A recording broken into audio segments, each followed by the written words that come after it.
রাসূল।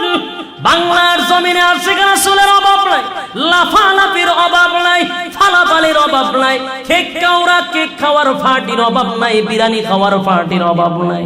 বাইরে সাহাবায়ে কেরামদের জীবনী পড়ো, সত্যিকারের আশিক রাসূল কারা প্রমাণ পেয়ে যাবি। যেই জায়গার মধ্যে আলহামদুলিল্লাহ আলহামদুলিল্লাহিল আকরামিল্লাযী খালাকাল ইনসানা ওয়া কাররামাহু ওয়া আল্লামাহু মিনাল বায়ানি মা লাম ইয়ালাম فسبحان الذي لا يحصى امتداده باللسان ولا بالقلم أرسله بالحق بشيرا ونذيرا وداعيا إلى الله بإذنه وسراجا منيرا أما بعد فأعوذ بالله من الشيطان الرجيم بسم الله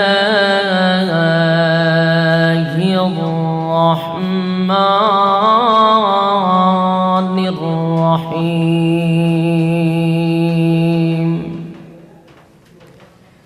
تبت يدا أبي لهب وتب ما أغنى عنه ماله وما كسب سيصلى نارا ذات لهب وامرأته حمالة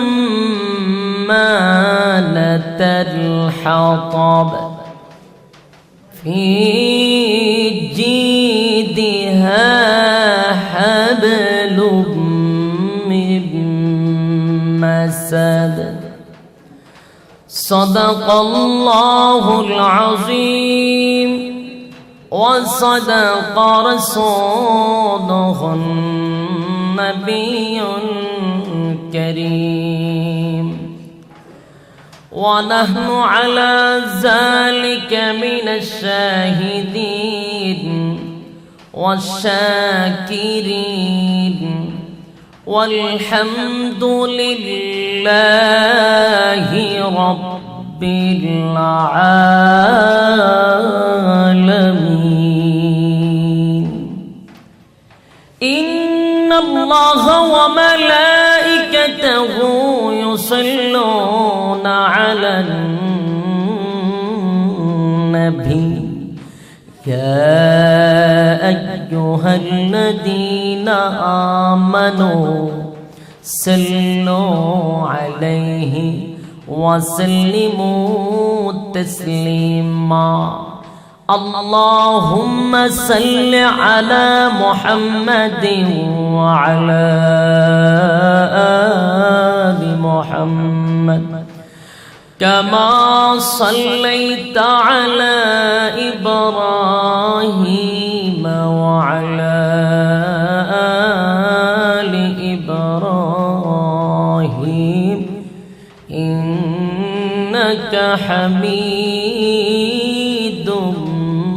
مجيد اللهم بارك على محمد وعلى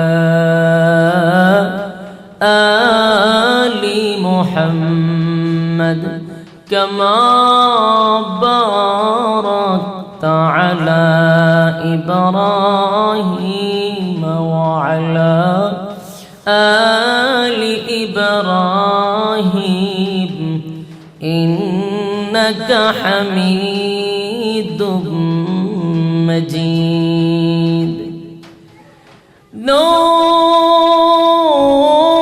نور عرفان محبت دل میں بر دونوں عالم سے ہمیں کر بے خبر جایا تو نے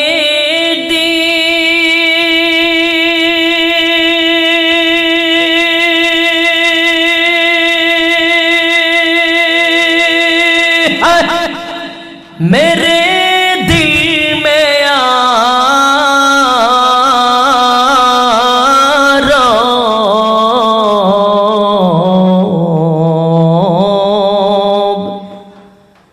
मेरा दिल से यारो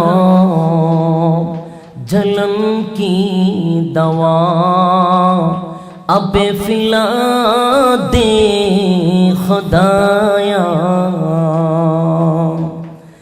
सारे दुनिया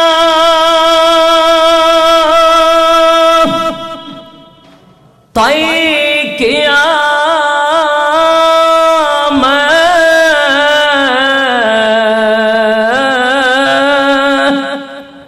मिसले दूधे का नहीं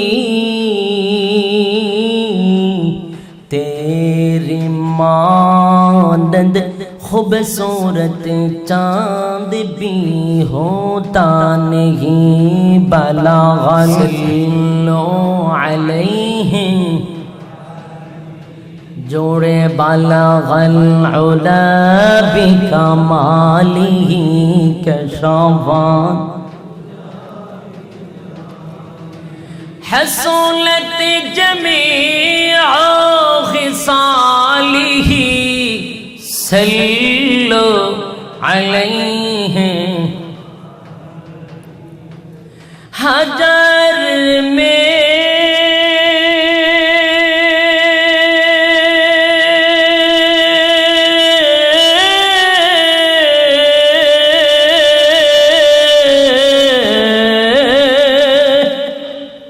शजर में तेरे रंग बू है जेदार देखता हूँ मौला उधर तू ही तो है টাঙ্গাইল জেলার অন্তর্ভুক্ত করটিয়া হাটকোলা ময়দানে বুরের আলো একতা যুব সংগঠনের উদ্যোগে আয়োজিত ওয়াজ মাহফিলের সম্মানিত সভাপতি আলহাজ হাফেজ মাওলানা মোহাম্মদ আবুল হোসেন সাহেব আজকের মাহফিলে বিশেষ অতিথিবৃন্দ প্রধান অতিথি বিশেষ অতিথিবৃন্দ মুআজ্জাজ মুকাররম উলামায়ে কেরাম দূর দূরান্ত থেকে আগত সমবয়সী আমার তরুণ যুবক ভাইরা মুরব্বী বাবারা পর্দার আড়ালে নেককার মা এবং বোনেরা সকলকে আমার অন্তঃস্থল থেকে জ্ঞাপন করছি মোবারক সবটুকুন শুকরিয়া আল্লাহ সুবহান মহিয়ান গরিয়ান সর্বশক্তিমান আল্লাহ পাকের জন্য যিনি অত্যন্ত দয়া মায়া করে বৃষ্টি বাদলের দিনে আমাদেরকে জান্নাতি বাগানে উলামায়ে কেরামদের সুহবতে জান্নাতি বাগানে উলামায়ে কেরামদের সুহবতে আসার বসার তৌফিকটুকু দান করেছেন। এজন্য আসুন সকলেই অবনত চিত্তে হৃদয়ের আবেগ অনুভূতি উজাড় করে রাতের নিস্তব্ধতা ভঙ্গ করে ইমানের তেজিয়ান হয়ে একই সুরে সমসুরে সকলেই বলি আলহামদুলিল্লাহ।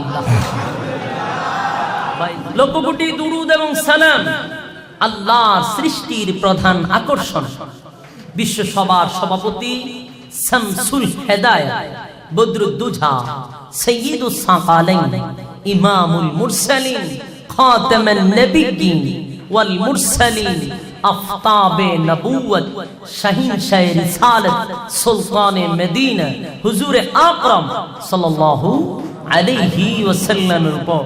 সম্মানিত সুধী, এই অবস্থার পরিপ্রেক্ষিতে আল্লাহ পাক রব্বুল আলামিন আপনি এবং আমাকে বসার একটা স্থান দিয়েছেন, এতে খুশি না বেজার? বৃষ্টি পড়তেছে, ঠিক কি না? বাহিরে বৃষ্টি হচ্ছে, এরপরও আপনাদের মন মানসিকতা ভাঙ্গে নাই, এরপরও আপনারা মৌমাছির জাকির মতো বসে আছেন। আলহামদুলিল্লাহ। আপনাদের কোরআনের প্রতি আকর্ষণ, উলামায়ে কেরামদের প্রতি মহব্বত, এটা আজকের এই মাহফিলে বসেই বুঝতে পেরেছি। আলহামদুলিল্লাহ।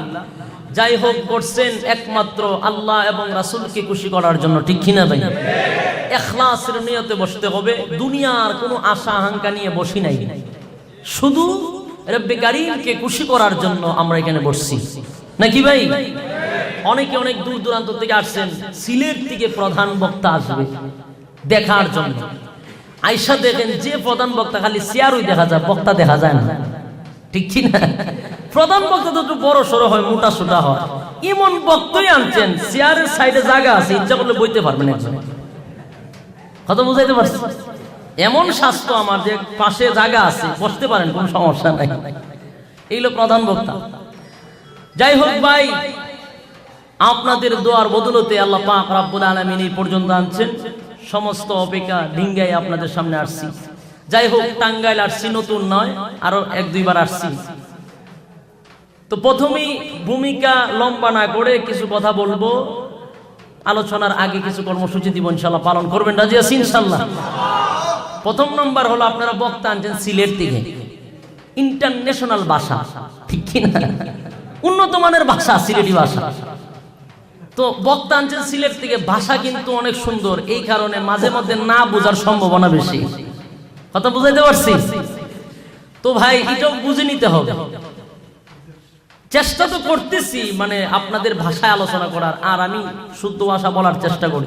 আঞ্চলিক গ্রাম এলাকার মানুষ, সিলেটের মানুষ, শহরে কোনো সময় খুব কম মিশছি, জীবন গেল পড়ালেখায় মৌলভীবাজার সিলেটে, আমার বাড়িও হবিগঞ্জে, ঢাকা শহরও আসতে পারি না, আপনাদের এলাকা তো আসতে পারি না, তো আপনাদের ভাষাও শিখতে পারি নাই, মাঝে মধ্যে সমস্যা হইতে পারে, এতে বেজার হইবেন না? আপনি বেজার হবেন না, ইনশাআল্লাহ আস্তে আস্তে হয়ে যাবে, ঠিক কি না?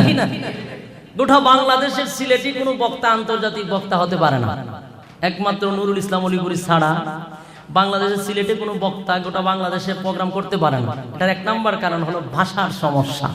কথা বুঝতে পারছি? সিলেটের কোনো খুব কম পাইবেন, দুই একজন। তার কারণ হলো ভাষা দিয়া মানুষকে বুঝাইতে পারে না। আমাদের যে স্পেশাল ভাষা, যদি কোনো সিলেটি কথা বলে আপনারা বুঝবেন যে মনে সাইনাল আমছে বাংলাদেশে। কথা বুঝাইতে পারছি? যদি মেন সিলেটি কথা বলে বুঝবেন যে সাইনা আসছে, এটা বাংলাদেশের কোনো মানুষই না। এই হলো সিলেট, আর হলো কক্সবাজার। কক্সবাজারের মানুষের কথা শুনছেন, খুব সুন্দর না? বড় ভাই এরকম পদ্মা গম আছে যে, কথা বুঝাইতে পারছি? তো ভাই বুঝে নিবেন ইনশাআল্লাহ, মহাগ্রন্থ আল কোরআন থেকে 114টি সূরা থেকে একটি সূরা কমপ্লিট আপনাদের সামনে তেলাওয়াত করেছি। সূরাটি 30 পারায় স্থান পেয়েছে, একেবারে লাস্টে। সূরাটির নাম হলো সূরায়ে লাহা। এই সূরাটা কেনই বা আপনাদের সামনে তেলাওয়াত করলাম, এটার উদ্দেশ্য কি, এটার মাকসাদ কি, এটা আলোচনার মাঝে আপনারা বুঝতে পারবেন। তার এক নাম্বার কারণ হলো, এখন বর্তমানে কি মাস চলে? রবিউল আউয়াল মাস। কি মাস? রবিউল আউয়াল মাস। জিলাপি খাওয়ার মাস, রসগোল্লা খাওয়ার মাস, বিরিয়ানি খাওয়ার মাস, নাকি? রাসূলের আগমনের মাস, ঠিক কি না? এই মাসে যেই পরিমাণ জিলাপি বিক্রি হয়, সারা বছরে এত প্রোডাকশন কোন কোম্পানি দেয় না। কথা বলে কয়েকজনের ঠিক আর বাকিরা ঠিক না। আপনারা না হইল ঠিক, হইল ঠিক, ঠিক কিনা? কারণ জিলাপি খাওয়ার পক্ষে লোক বেশি থাকার কারণে আমরা তো একদিন খালি খাইছি, এখন এটা জি বলা যাবে না, খালি খাই আইছি, ঠিক কিনা? ও ভাই, কথাগুলো বুঝবেন, নেগেটিভ সাইডে নেবেন না। সকলকে আল্লাহ বুঝার মতো ক্ষমতা দিয়েছে। মূলত এই মাসটা ছিল কান্নার মাস। কিসের মাস? কান্নার মাস। প্রকৃত পক্ষে যারা আশিকে রাসূল, যারা আল্লাহ ওয়ালা রাসূল প্রেমিক, এই মাসটা পুরাটাই কান্নার মাস ছিল। কিন্তু আমরা আশিকে রাসূল নামদারি হওয়ার কারণে রাসূলের নাম বিক্রি করে রসগোল্লা খাই, রাসূলের নাম বিক্রি করে জিলাপি খাই, রাসূলের নাম দিয়ে আমরা বড় বড় কেক কাটি, রাসূলের নাম দিয়ে আমরা রাজপথে মিছিল দেই, ডিগবাজি দেই, ঠিক কি না? ডিগবাজি দেওয়ার পরে, মিছিলের পরে যখন হরান হয়ে যায়, ক্লান্তি আসে, তখন তারা জিলাপি আর রসগোল্লা নিয়ে ব্যস্ত, আর বিরিয়ানি নিয়ে ব্যস্ত, ঠিক কি না? বলে কেক কাটেন কেন? রাসূলের জন্ম তারিখ, এই জন্য কেক কাটেন। রাসূল আকরাম সাল্লাল্লাহু আলাইহি ওয়াসাল্লাম দুনিয়াতে আসার কারণে সকলেই খুশি না বেজার? খুশি। জোরে বলেন ঠিক কি না? খালি আপনারাই খুশি, আমরা খুশি না? আমরাই খুশি, আর কেউ খুশি না? আসমান খুশি, জমিন খুশি, 18,000 মাখলুকাত খুশি, ঠিক কি না বলেন? রাসূলের আগমনে তাম পৃথিবী খুশি। খুশি তো আমরাও, কিন্তু এখানে ইখতিলাফ আছে। রাসূল যেই মাসে জন্ম নিয়েছেন, যেই তারিখে জন্ম নিয়েছেন, এই তারিখে মৃত্যুবরণ। কথা বলে, এজন্য প্রথমেই বলেছি আপনারা সচেতন মানুষ, শিক্ষিত মানুষ, আমার থেকে অনেক জ্ঞানীরা এখানে বসা। যেই তারিখে জন্ম নিলেন সেই তারিখে মৃত্যুবরণ করলেন। কেক কাটার তারিখটা যদি মনে করেন এখানে যদি ইখতিলাফ না থাকতো, যদি মনে করেন মঙ্গলবারে জন্ম নিত, রাসূল বৃহস্পতিবারে মারা যেত, তাও করা যেত, কেক কাটা যেত, ঠিক কিনা? একই তারিখে মৃত্যু, একই তারিখে জন্ম, তাহলে এখানে কেক কিভাবে কাটি? আমাদের দেশে দেখেন না, আমাদের প্রধানমন্ত্রীর যেই তারিখে ওনার বাবার জন্মদিন, আরেকজনের এই তারিখে মৃত্যু দিন, ঠিক কিনা? হ্যাঁ, মৃত্যুর তারিখ, হ্যাঁ, জন্ম তারিখে কেন কেক কাটে ইতালীয় দরবার? কারণ কষ্ট লাগে। আমার বাবার মৃত্যু তারিখে তুমি কেক কাটবা কেন? কষ্ট লাগে না? ঠিক তেমনি ভাবে রাসূলের একই তারিখে মৃত্যু তারিখ, এই তারিখে যদি তুমি কেক কাটো, রাসূলের মৃত্যুকে তুমি অবজ্ঞা করতেছো। কথাটা কি বলছেন বুঝেন? আসুন এই ব্যাপারে আলোচনা করি। এই জন্যই এই আয়াতে কারিমা তেলাওয়াত করেছি। রাসূল দুনিয়াতে আসার কারণে আমরা সকলেই খুশি। আমি আপনাদেরকে একটা এক্সাম্পল দিব, দৃষ্টান্ত দিব বুঝার জন্য, বুঝানোর জন্য সহজে। মনে করেন আজকে হইল 10 তারিখ, 10 ডিসেম্বর। মনে করেন একজন প্রখ্যাত মুফাসসির দৃষ্টান্ত দিছিল, ওনার দৃষ্টান্তটা আমি আবার দ্বিতীয়বার বলতেছি বুঝানোর জন্য, যে এই 10 ডিসেম্বর মনে করেন আপনার একটা সন্তান হয়েছে বহু চেষ্টার পরে। মনে করেন আপনার 10 বছর হয়েছে, বিয়া করছেন, কোনো ছেলে সন্তান হয় না, বহু জড়াওয়ালার কাছে গেছেন, বহু বাবার দরবারে দৌড়াইছেন দুয়ার জন্য যে আমার সন্তান দেন, সন্তান হয় নাই। শেষ পর্যন্ত 10-15 বছর পরে একটা সন্তান হইছে। এখন আপনি খুশি নি ভাই? আপনারা কথা বলতে হবে ভাই, আল্লাহর রাস্তায় কথা বলবেন, জবানটা লড়াইবেন ভাই, সব হবে ভাই। আপনারা কথা না বললে আমি বুঝুন কথা বুঝেন না। আপনি খুশি কিনা? আপনার স্ত্রী খুশি কিনা? সন্তানের দাদা দাদি খুশি কিনা? নানা নানি, আত্মীয় স্বজন, 14 গোষ্ঠী খুশি, ঠিক কিনা? বাড়ির কুত্তার বিলাই খুশি না? আকিকা হইব, গুরু জব হইলে মনে হয় কুত্তাগুলা এই আপনার হাড্ডিগুলা খাইব, বিলাইয়ে খাড়াগুলা খাইব, ঠিক কিনা? এটার জন্য আরো আনন্দ মিছিল করে, ঠিক কিনা? তাইলে বোঝা গেল একটা সন্তান আসার কারণে সকলেই খুশি। মাশাআল্লাহ, সুন্দর বড় হয়ে গেছে, 1 বছর হয়েছে। ঘটনাক্রমে কোন এক কারণে এই 10 ডিসেম্বর একই তারিখে আবার ছেলেটা মারা গেছে। মা বাবা অনেক হাসবো, লাফাইবো, ছেলেটা মারা গেছে রে, কি আনন্দ তো লাগতেছে, ঠিক কিনা? এরকম কইবো না? কানবে। কেন কানবে? সত্যিকারের মা বাপ, ঠিক কিনা? গেল এই তারিখ, মারা গেল, 1 বছর হয়ে গেল, আবার ঘুরে 10 ডিসেম্বর চলে আসছে। এখন আপনাদের কাছে প্রশ্ন আমার, ওই যে 1 বছর পরে আবার 10ই ডিসেম্বর আইছে, এই তারিখে মা বাপে কেক কাটবো না কান্নাকাটি করব? কেন কান্নাকাটি করবে? বহু সাধনার পরে একটা ছেলে পাইছিলাম, এই 10ই ডিসেম্বর আসার পরে মা আর বাবার কলিজার মধ্যে একটা আঘাত লাগবে, আমার সন্তানটা এই তারিখে মারা গেছে।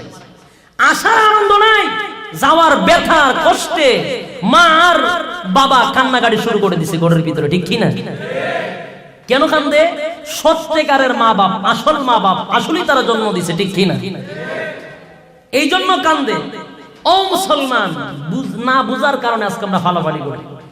সত্যিকারের আশিকে রাসূল যারা, রাসূলকে যারা ভালোবাসে, এই রবিউল আউয়াল মাসের 12 তারিখ আসলে আনন্দ মিছিল করতে পারে না, কাঁদতে কাঁদতে চোখের পানি দিয়ে দাড়ি ভিজায় দিতে পারে। কারণ এই তারিখে আমার রাসূল আসছিল, এই তারিখে বিদায় হয়ে গেছে। রাসূলের বিরহ ব্যথায় আশিকে রাসূল সেদিন লাফালাফি করবে দূরের কথা, সারা রাত কাঁদতে কাঁদতে কাটায় দেয়, ঠিক কি না? বুঝতে হবে। আচ্ছা, ঈদও বাদ দিলাম, ঈদও বাদ, আসুন সাহাবায়ে কেরামদের জিন্দেগিতে যাই। তারা যা করছে আমরা তা করব, ঠিক কি না? তারা যা করে নাই আমরা তা করব না। মানেন আপনারা? সাহাবায়ে কেরামদেরকে মডেল হিসেবে মানেন? না মানলে আপনি মুমিনও নয়, আপনি ঈমানদারও নয়। এখন আসুন সাহাবায়ে কেরামরা কি করছে। আল্লাহর রাসূল দুনিয়াতে বিদায় হওয়ার পরে আবু বকর সিদ্দিক রাদিয়াল্লাহু তাআলা 2 বছর দেশ শাসন করেছেন। কয় বছর? 2 বছর। ঈদও বাদ দিলাম, এটা পরে কোন একেবারে রাসূলের কলিজার টুকরা থেকে শুরু করি। আম্মা জান ফাতেমাতুজ জোহরা রাদিয়াল্লাহু তাআলা আনহা, আম্মা জান ফাতেমা কি করছেন এটা আমাদের জানা দরকার, ঠিক কি না? রাসূলের বিদায় হওয়ার পরে আম্মা জান কয় বছর বাচ্চা ছিল? মাত্র 6 মাস জীবিত ছিল দুনিয়ার জমিনে। 6 মাসের ভিতরে আম্মা জান ফাতেমা একদিন মুস্কি হাসিও দেয় না। সুবহানাল্লাহ বাদ দিয়া কইবেন, জানো না? আও না তাক সুবহানাল্লাহ একটু না, বাড়ি দিয়া কইবেন না। 6 মাস পর্যন্ত একটা মুস্কি হাসি দেয় নাই, বিছনার থেকে উঠতে পারে নাই, বিছনার থেকে উঠতে পারে নাই। রাসূলের বিরহ ব্যথা। দুনিয়াতে বিদায় হওয়ার আগে আম্মা জানের অবস্থা কি শুনেন। আল্লাহর নবী হাবিবে কিবরিয়া অসুস্থ হয়ে গেলেন, বিছনার মধ্যে শায়িত। রাসূলের শরীরে প্রচন্ড তাপ এবং জ্বর, যেটা বুঝেন, প্রচন্ড জ্বর শরীরের মধ্যে। আল্লাহর হাবিব বিছনার থেকে উঠতে পারে না। আল্লাহর নবীর বুকে দারুণ ব্যথা। এই অবস্থায় রাসূল 3 দিন পর্যন্ত বিছনায় পড়ে আছেন। হঠাৎ করে আম্মা জান কিন্তু আল্লাহর নবীর পাশেই বসা ছিল। আম্মা জান নবীর পাশে, ফাতেমা বসা, আব্বার পাশে বৈশা বৈশা মাথার মধ্যে হাত বুলায়া দেয়। হঠাৎ করে আল্লাহর নবী ডাক দিয়া বলে, ফাতেমা রে। দরজার মধ্যে কে যেন ডাক দেয়, এ ফাতেমা দরজা খুলে দাও। কে যেন দরজার মধ্যে ডাকে। ও ভাই, বুঝার ব্যাপার। আম্মা জান দৌড়াইয়া দরজার কাছে চলে গেলেন। ওইদিকে আল্লাহ ডাক দিয়া বলে, এরে আজরাইল, এরে মালাকুল মউত আজরাইল, দুনিয়ার সিস্টেম পাল্টে দাও, দুনিয়ার সিস্টেমটা পাল্টায়া দাও। দুনিয়ার সিস্টেম কি জানেননি? যার মৃত্যু হবে সে সারা পৃথিবীর কেউ আজরাইলকে আর দেখতে পারবে না। আপনারা ঠিকই বোঝা যায়, আপনারা কয়েকবার আজরাইলে দেখে লেছেন, হ্যাঁ না? এরমই বোঝা যায়, এরমই আজরাইলে দেখছেন আপনারা। কি আজীব মানুষ আপনারা। টাঙ্গাইলের মানুষ না, সমসম খাইয়া আপনারা মুখ বন্ধ হয়ে গেছে। টাঙ্গাইলের সমসম বলে খুব মজা। সমসম খাইয়া কি মুখ বন্ধ করে রাখছে? জিলাপি খাওয়াই বনে মাহফিলের পরে জোরে জোরে সুবহানাল্লাহ কইবেন। কইয়া দিব না, আমি কইয়া দিব না, জিলাপি খাওয়াইতো অন সুবহানাল্লাহ কইবেন, জোরে জোরে কইতে। ভাইয়ারা আমার, যে মৃত্যুবরণ করবে সেই আজরাইলকে দেখবে, পৃথিবীর আর কেউ আজরাইলকে দেখবে না। এটা আল্লাহর সিস্টেম। কিন্তু রাসূল বলতেছে দরজায় কে যেন ডাকে। এখন প্রশ্ন হইল, রাসূল যদি বলে দরজায় কে ডাকে, ফাতেমা দরজা খুলে দেখবো কেউ নাই, এটাই তো স্বাভাবিক না? আজরাইলকে তুমি দেখবে না, রাসূল দেখবে। এখন এই যে দরজা খুলতে দেখবে কেউ নাই, ফাতেমা মনে মনে ভাববে, মনে হয় আব্বা অসুস্থতার কারণে, মনে হয় উল্টা পাল্টা বলছে, কি না কি শুনেছে, ঠিক কিনা? এই জন্য আল্লাহ বলেন, আজরাইল, আমার হাবিব বলেছে দরজায় কে যেন ডাক দেয়। ফাতেমা যদি দরজা খুলে কেউ কি না দেখে, ফাতেমার মনে মনে ধারণা নিবে আব্বা মনে হয় অসুস্থ, কারণে আব্বা উল্টা পাল্টা বলেছে। রাজ আজরাইল, আমার নবীর ক্ষেত্রে এটা হতে পারে না, আমার নবীর ব্যাপারে এই ধারণা করতে পারে না, আমার নবীর ব্যাপারে এতটুকু ধারণা হবে, এটা আমি আল্লাহ বরদাস্ত করতে পারি না। আল্লাহ ডাক দেও, আজরাইল, পৃথিবীর সিস্টেম পাল্টিয়ে দাও, পৃথিবীর সিস্টেমটা পাল্টিয়ে দাও। আজরাইল, তুমি ফাতেমার সামনে দেখা দিয়ে দাও। ফাতেমা দরজা খুলেই তাকায় দেখে গো, এত বিশাল আকৃতির মানুষ, এত ভয়ঙ্কর বিশাল, তার মাথা আসমানের উপরে, পাগুলি 7 তবক জমিনের নিচে, এত ভয়ানক আর জিন্দেগিতে কোনোদিন উনি দেখে নাই। ফাতেমা ডাক দিয়া বলে, আব্বা গো, এটা কেমন মানুষ গো আব্বা, আজকে আমার সামনে দাঁড়াইছে। ও বাবা, এটা কেমন মানুষ, যে মানুষটার মক্কা নগরীর সাথে কোনো মিল নাই, যে মানুষটা মদিনার মানুষের সাথে কোনো মিল নাই, এটা কেমন মানুষ গো বাবা? আল্লাহর নবী ঠিকই বুঝে ফেলেছেন কে আসছে। ডাক দেয়া বলে, মারে, এটা হাযা মালাকুল মাউত। এর মা, এটা হাযা মালাকুল মাউত, এর মা, এটা আজরাইল। ফাতেমা ডাক দেয়া বলে, বাবা গো, আজরাইল এখন কেন আসবে, কেন আসবে? ও মা, আজরাইল আসছে তোর বাবার কাছে রে মা। ফাতেমা ডাক দিয়ে বলে, বাবা গো, 3-4 দিন হয়ে গেল আপনার শরীরে প্রচন্ড জ্বর, আপনার বুকে দারুণ ব্যথা, এখন কেন আজরাইল আসবে আমার বুঝার আর বাকি নাই। আপনাকে নেওয়ার জন্য আসছে না, আমি দরজা খুলব না, আমি দরজা খুলে দিব না, আজরাইলকে আসতে দিব না। আল্লাহর নবী ডাক দিয়ে বলে, মারা, ও মা, দরজাটা খুলে দে। এটা এমন একজন ফেরেশতা, পৃথিবীর কারো কাছে সে কোনোদিন অনুমতি চায় না, কারো কাছে অনুমতি চায় না। পৃথিবীর সৃষ্টির পরে যত মানুষ তত পয়গম্বরের রূহ বাহির করেছে, কারো দরজার সামনে গিয়া অনুমতি পারমিশন লইয়া দরজার ভিতরে ঢুকে নাই। এটা তোর আব্বার বড় সম্মান রে, তোর আব্বাকে আল্লাহ বড় মর্যাদা দিয়েছে। আমি নবীর সম্মানার্থে আজরাইল আমার কাছে অনুমতি চাই। ও মা, দরজাটা খুলে দে, আজরাইলকে ঢুকতে দে। ডাক দেয়া বলে, না গো বাবা, আমি আর আজরাইলকে ঘরে ঢুকতে দিব না, আমার বাবা অসুস্থ, আমার বাবার নেওয়ার জন্য আজরাইল আসছে, আমি বুঝে ফেলেছি। না বাবা না, দরজা খুলে দিব না। বাইরে আল্লাহর নবী ডাক দেয়া বলে, মারে, তুমি যদি দরজা খুলে না দাও, সে কিন্তু ঘরের ভিতরে অটোমেটিক ঢুকে যাবে, তার দরজা খোলা লাগবে না, এমনি ঘরের ভিতরে চলে আসবে। দরজা খুলে দে, তোর বাবার সম্মান থাকবে। ফাতেমা দরজাটা খুলে দিল, আজরাইল নবীর সামনে এসে বসে গেল। আল্লাহর নবীকে সালাম দেয়, নবী গো, আল্লাহ আপনাকে সালাম দিয়েছে। আরে জোরে কোন সুবহানাল্লাহ। আল্লাহ আপনাকে সালাম দিয়েছে গো নবী। আল্লাহ বলেছেন এই পৃথিবীতে আপনাকে তাকার স্বাধীনতা দিয়েছে, চলার স্বাধীনতা দিয়েছে। নবী গো, আমি আসছিলাম আপনাকে নেওয়ার জন্য, যদি আপনি অনুমতি দেন গো তাহলে আপনার রূহ নিব। অনুমতি যদি আপনার কাছে না পাই, আল্লাহ আমাকে বলেছে আমি যেন আল্লাহর কাছে চলে যাই। এ ভাই, আল্লাহর নবী ডাক দিয়ে বলে, আজরাইল, আমি অনুমতি না দিলে কি করবা? নবী গো, আপনি অনুমতি না দিলে আপনার রূহ নিব না। আল্লাহ আমারে অর্ডার দিছে আপনার অনুমতি চাই, অনুমতি দিলেই রূহ বাহির হবে, না হয় হবে না।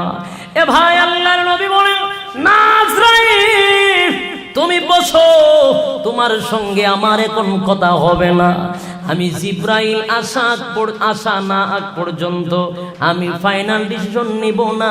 আমার জিব্রাইল আগে আসুক, তারপরে কথা হবে।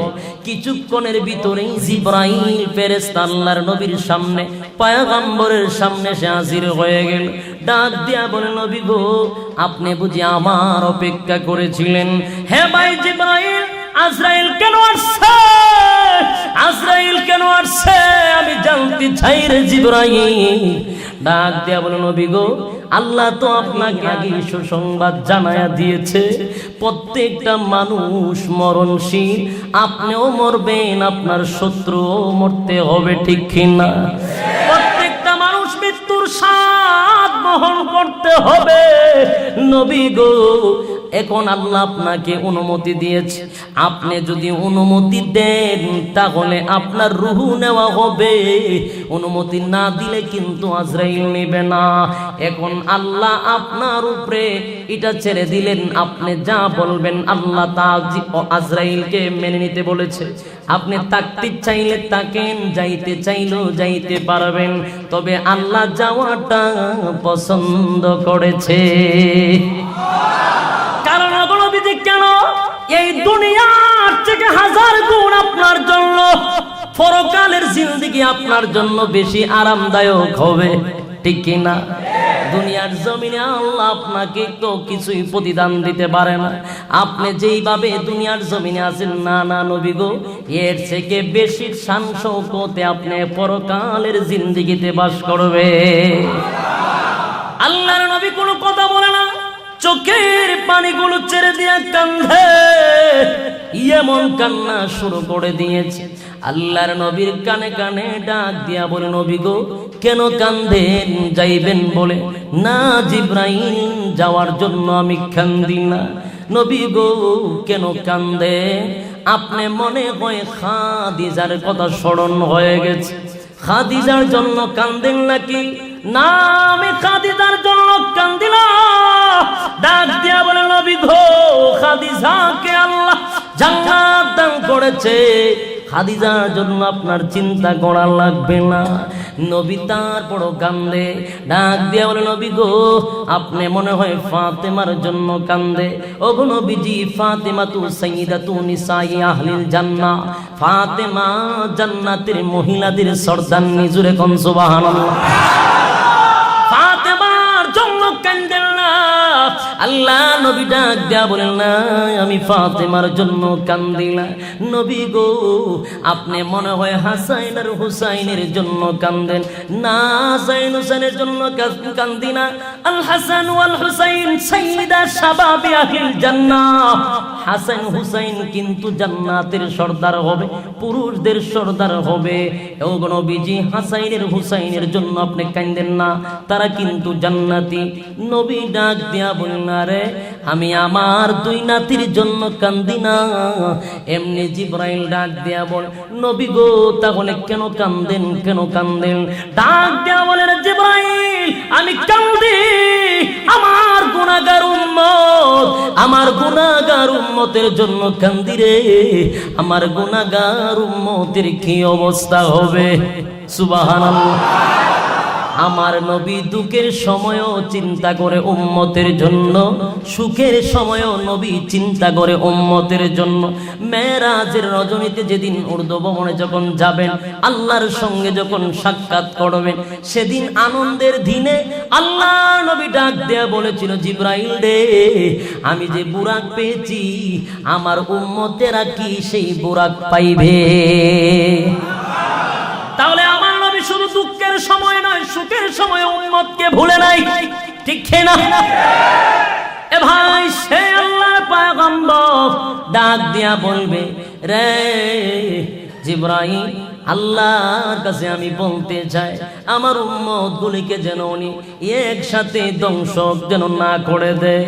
আমার উম্মত গুলির কি অবস্থা হবে আল্লাহর পক্ষ থেকে যতক্ষণ পর্যন্ত আমাকে না জানানো হবে, ততক্ষণ পর্যন্ত আমি আজরাইলের সঙ্গেও কথা বলবো না। আল্লাহ সুসংবাদ জানিয়ে দিয়েছে জিবরাইলের মাধ্যমে, নবী গো, চিন্তার কোনো কারণ নাই, চিন্তা করবেন না, আপনার গুনাহগার উম্মতের জিম্মাদার আমি আল্লাহ হয়ে গেলাম। ভাইরা আমার, এই সুসংবাদ পাওয়ার পরে আল্লাহর নবী খুশি হয়ে গেলেন। কথা মনোযোগ দিয়ে শুনেন। তখন আজরাইল আস্তে করে আল্লাহর নবী বলেন, আজরাইল রে, আমি তোমারে অনুমতি দিলাম। আজরাইল আল্লাহ নবী রাহমাতুল লিল আলামিন, আল্লাহর পরে যার সম্মান, সেই নবীর সিনার উপরে তার হাতটা যখন রেখেছে, হাতটা এইভাবে সিনার উপরে রাখলো, নবীজি ডাক দিয়া বলে, আজরাইল রে, আমার বুকের মধ্যে তুমি কি রেখেছো? আল্লাহ নবী ডাক দিয়া বলে, আজরাইল, কি রাখলি রে আমার বুকের মধ্যে, তুই কি রাখলি? ডাক দিয়া বলে, নবী গো, আমার হাত আপনার বুকের মধ্যে রেখেছি। আল্লাহর নবী বলেন, না, আমার মনে হয় তুই উহুদ পাহাড়টা আমার বুকের মধ্যে রেখে দিয়েছিস। এ ভাই, ভালো করে শুনিয়া রাখেন, আল্লাহর নবী রাহমাতুল লিল আলামিন, আল্লাহর পরে যার সম্মান, আল্লাহর পরে যার মর্যাদা, সেই নবীকে না বানাইলে तमाम পৃথিবীটা আল্লাহ সুন্দর করে সাজাইতো না। সেই পয়গম্বরের রূহ নেওয়ার সময় আল্লাহর নবী নিজেই বলেছেন, আমার মনে হয় আমার বুকের উপরে উহুদ পাহাড়টা যেন রেখে দিয়েছে। ডাক দেয়া বলে যে আজরাইল, ডাক দেয়া বলে, নবী গো, আপনার রূহ যেইভাবে নেওয়া হয়, এত যেই সম্মানে নেওয়া হচ্ছে, যেই সম্মান দিয়ে আমি আপনার রূহ নিচ্ছি গো নবী, কিয়ামত পর্যন্ত এরকম ভাবে আর কেউ রূহ নেওয়া হয় নাই, আর নেওয়া হবেও না। নবীজি এত আহসানের সাথে, এত কমল ভাবে কারো রূহ নেওয়া হয় না, আর হবেও না। নবী গো, তারপরে বুঝি আপনার কষ্ট হয়? আল্লাহর নবী ঘাম বেয়ে গেছে, নবীজির শরীর দিকে ঘাম বাহির হয়ে গেছে। নবীজি একবার হাতটা এইভাবে দেয়, আরেকবার এইভাবে নেয়, শরীরটাকে চুনি দেয়, একবার সোজা করে ডাক দিয়ে বলে, রে আমার আজরাইল, আমার উম্মতের রূহ কেমনে বাহির হবে? আমার উম্মতের রূহটাকে এইভাবে বাহির হবে না, না, আমার উম্মত বরদাস্ত করতে পারবে না। বাইরে বোঝানোর জন্য বলি, আল্লাহর পয়গম্বরের যদি এই অবস্থাটাই হয়, তোমার আর আমার কি অবস্থা হবে একবার নীরবে ভেবে দেখো। এ ভাই, এবার আসুন, নবীজি দুনিয়াতে বিদায় হওয়ার আগে আম্মা জান পাশে বসে কাঁদে, এমন কান্না শুরু করেছে। আল্লাহর নবী ডাক দিয়া বলে, ফাতেমা রে, কান্দিস না, আমি জুড়ে কথা বলতে পারি না, আমার বুকে ব্যথা হয়, তোর কানটা আমার মুখের মধ্যে রাখ। আম্মা জান ফাতেমার কানটা নবীর জবান মুবারকের মধ্যে রেখে দিলেন। নবীজি কানে কানে সুসংবাদ জানায়া দিলেন, ফাতেমা রে, কান্দিস না, কান্দিস না, তোরে আমি ঘোষণা দিলাম, আমি দুনিয়াতে বিদায় হওয়ার পরে সর্বপ্রথম আমার গোষ্ঠীর মধ্যে, আমার আত্মীয় স্বজনদের মধ্যে সর্বপ্রথম তোর সাথে আমার কবরে দেখা হবে।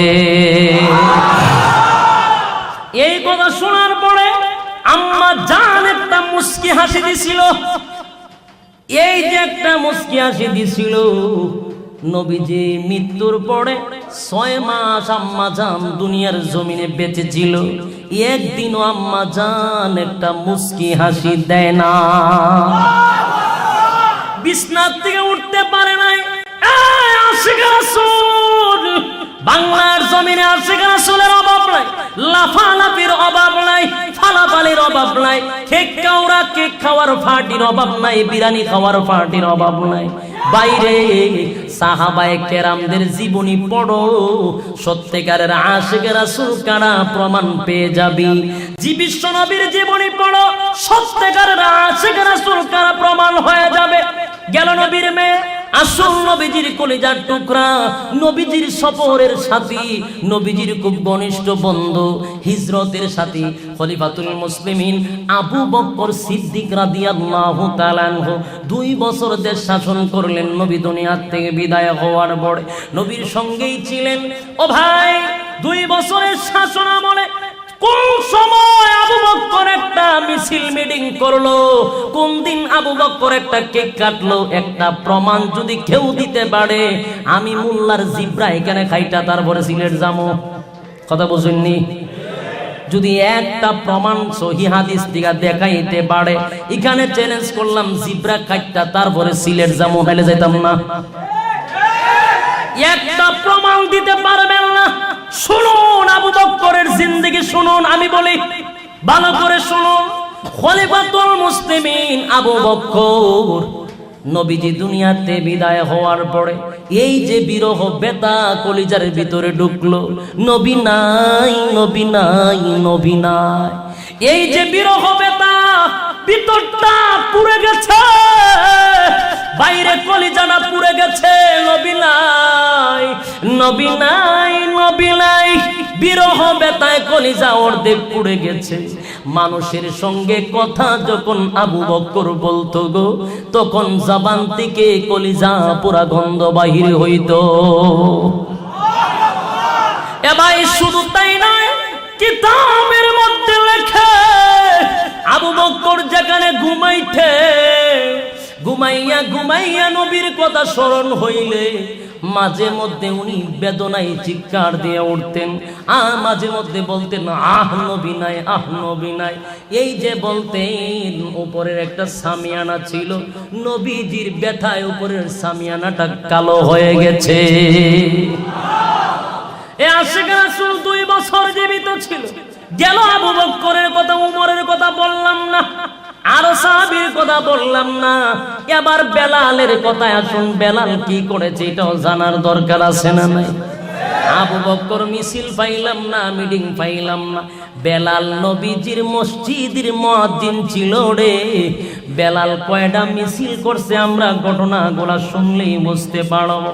এ ভাই, হযরত বেলাল হাবশী রাদিয়াল্লাহু তাআলা আনহু নবীজি দুনিয়াতে বিদায় হওয়ার পরে বেলালের ভিতরে এতই কষ্ট লেগেছে, কান্না শুরু করে দিয়েছে। হায় রে, নবী নাই, নবী নাই, আমি বেলাল কেমনে রে এই মসজিদে নববীর সামনে আমি বেলাল আজান দিব, যেই জায়গার মধ্যে নবী নাই, নবী নাই, আমি আজান দিলে নবী ইমামতি করত, নবীর পিছনে দাঁড়াইয়া নামাজ পড়তাম রে। আজকে আমি আজান দিলে যদি নবী নামাজ না পড়াই, আমি বেলাল তো বরদাস্ত করতে পারবো না, সহ্য করতে পারবো না, আমি আর মদিনায় থাকবো না। ও ভাই, কেমন মাইয়া হইলেই কথা কইতে পারে, কেমন মহব্বত হইলে পড়ে। এ ভাই, আশিক রাসূল কারে কয় ভালো করে বুঝবেন, সমালোচনা পরে করবেন, আগে বুঝুন। আপনার বিবেকে যদি দৌড়ে তাহলে এটাই মানতে পারেন, আর যদি বিবেকে না দৌড়ে তাহলে আপনি নাচানাচি করতে করতে ডিগবাজি দিতে দিতে ক্যারাটি মাস্টার হয়ে যান। আমার সমস্যা নাই, কি তা বলেন আপনারা? ডিগবাজি দিবেন, ক্যারাটি মাস্টার হয়ে যান, এতে আমার কোনো সমস্যা আছে না। আপনার একটা বিশ্বাস আশিক রাসূল বানাইলাম, সমস্যা আছে আমার? আপনি যেহেতু বুঝেই ধরে না, মহব্বত কি জিনিস আপনি বুঝেনই না, তাহলে আপনার সাথে আমার কোনো ওয়াজ নাই, ঠিক কি না? রাসূলের সাহাবায়ে কেরামদের জিন্দেগি আলোচনা করতেছি।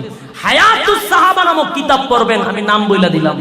কিতাবের মধ্যে পড়া পড়ে দেখবেন সাহাবী কারে করে, আশিক রাসূল কাকে বলে, সিরাতে মুস্তাফা পড়বেন, বিশ্বনবীর জীবনী পড়বেন, খাইবেন সবকিছু। এগুলো আমার মুখের হাড্ডি মাটিম গুড়ার ডিমের মতো, এটা গল্প না যে গল্প একটা বইলা দিলাম। এক একটা সাহাবীর ঘটনা জ্বলন্ত প্রমাণ, কোনো ফরমালিং নাই। এখানে কোনো বাবার ঘটনা বলতেছি না, ঠিক কি না? ইমুক বাবা এই করছে, ইমুক বাবা এই করছে, এই ঘটনা বলে নাই কেন? সাহাবায়ে কেরামদের এক একটা ঘটনা জ্বলন্ত প্রমাণ, ঠিক কি না বলেন? কথাগুলো বুঝবেন। যেই নবী মদিনায় নাই, বেলাল বলেন এই মদিনায় আমি থাকবই না। সুবহানাল্লাহ। এ ভাই হাবশি বেলাল, মদিনায় নবী নাই, আমি বেলাল মদিনায় থাকবো না। বেলাল এবার গাটি গুট্টা বাইন্দা ব্যাগ ট্যাগ লইয়া বেলাল কানতে কানতে সুদূর দামেস্কের দিকে চলে গেল। যেই মদিনায় আমার নবী নাই, সেই মদিনায় আমি বেলাল থাকবো না। আমার নবী নাই, আমি থাকবো না। বেলাল চলে যায় শুধু দামেস্কে। একদিন দুই দিন নয়, 1 মাস 2 মাস নয়, 1 মাস 2 মাস নয়, মথান্তরে 6টা মাস বেলাল আর মদিনায় আসে না। আল্লাহর নবী একদিন বেলালকে স্বপ্নের যুগে দেখায়া দিলেন, বেলাল রে, ও বেলাল, কত মানুষ আমার রওজার সামনে এসে আমি নবীকে সালাম দেয়। ও বেলাল, কত মানুষের সালাম আমি নবী শুনি। আমার বেলালের 6টা মাস হয়ে গেল, একটা সালাম বেলালের শুনলাম না রে। ও বেলাল, কত মানুষের সালাম পাই, কিন্তু আমার বেলালের একটা সালাম পাই না। ও বেলাল, আমার লাইগা কি তোর মায়াও লাগে না রে বেলাল? আমার লাইগা কি তোর মন কান্দে না? বেলাল রে, একটু সালাম দিয়ে যা না আমার রওজার সামনে, রওজার সামনে একটু সালাম দিয়ে যা।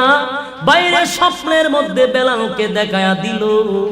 বেলাল ঘুম থেকে হাউমাউ করে কান্না শুরু করে দিয়েছে। এমন কান্না শুরু করেছে, আমার গাড়ি গুট্টা লইয়া বেলাল সুদূর মদিনার দিকে দৌড়ায়। দৌড়াইতে দৌড়াইতে মদিনায় যায়। বেলালের আগমন কিন্তু মানুষ অনেক দূর থেকে দেখে ফেলেছে। মানুষগুলি বেলালের চেহারা দেখে মানুষগুলি কান্না শুরু করে দিয়েছে। তাকায়া দেখো ওই বেলাল আসতেছে, বেলাল আসে, মনে হয় আমাদের নবীও আসতেছে। এ ভাই, মানুষগুলি পাগল হয়ে গেল। নবী যেই রাস্তা দিয়ে হাঁটতেন, বেলাল সেই রাস্তার থেকে ময়লাগুলি সরাইয়া দিত, কাঁটাগুলি সরাইয়া দিত, রাস্তা পরিষ্কার করে দিত। আজকে বেলাল দেখা যায় একা একা আসতেছে, মনে হয় নবী আসবে। মানুষ কান্নার রোল পড়ে গেছে। বেলাল হঠাৎ করে মদিনার ভিতরে ঢুকলো, কারোর সাথে কোনো কথা বলে না, খালি কান্দে, খালি কান্দে। এ ভাই, এমন কান্না, দৌড়াইয়া নবীর রওজার সামনে যায়। নবীর রওজার সামনে গিয়া বেলাল, আসসালাতু ওয়াসসালামু আলাইকা ইয়া রাসূলুল্লাহ, আসসালাতু ওয়াসসালামু আলাইকা ইয়া হাবিবাল্লাহ। আল্লাহর নবীর রওজার সামনে দাঁড়াইয়া বেলাল কান্দে রে ভাই, সালাম দেয় আর কান্দে। ডাক দিয়া বলে, নবী গো, আপনারে আমি ভুলি নাই গো নবী, আপনারে আমি ভুলি নাই। ওগো নবীজি, আমি কেন চলে গেছি জানেন? আমি কেন চলে গেলাম এর একটা কারণ হলো নবী গো, আমি যখন আযান দে আমার নবী তো ইমামতি করে না। আমি নবীর পিছন ছাড়া কারো পিছনে, নবী এই মসজিদে নববীর মধ্যে আমি মুয়াজ্জিন হইয়া নামাজ পড়তে পারবো না। আমার কলিজায় বড় আঘাত লাগে গো নবী, ভুল বুঝছেন না, আমি আপনারে বড় মহব্বত করি। বেলাল কান্দে আর জিয়ারত করে। কমল নবীজির রওজা জিয়ারতের পরে বেলাল কান্দতে কান্দতে কান্দতে কান্দতে গাড়ি গুট্টা লইয়া বেলাল আবার দামেস্কে চলে যায়। এ ভাই, সাহাবায়ে কেরামরা দৌড়াইয়া বেলালকে আঞ্জা দিয়ে ধরে, বেলাল রে, যাইস না রে বেলাল, কোথায় যাস? ও বেলাল, 6টা মাস হয়ে গেল বেলালের আজান শুনি না, মদিনায় বেলালের আজান হয় না। ও বেলাল, 6টা মাস ধরে আজান হয় না। বেলাল রে, একদিন আযান না দিলে আসমান থেকে ফেরেশতা এসে হাজির হয়ে যেত। ও বেলাল, সেই বেলালের আযান কিন্তু 6 মাস ধরে হয় না মদিনাতে। বেলাল রে, একটু আযান দেও না, আমরা নবীর কথা স্মরণ করে একটু কান্দি।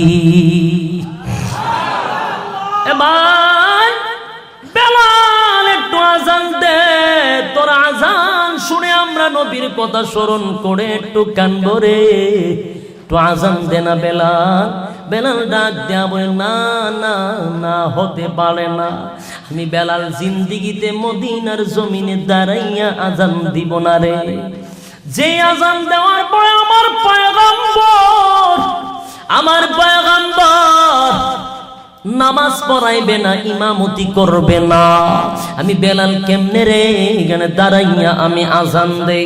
না না না, আমি বেলাল আযান দিতে পারবো না।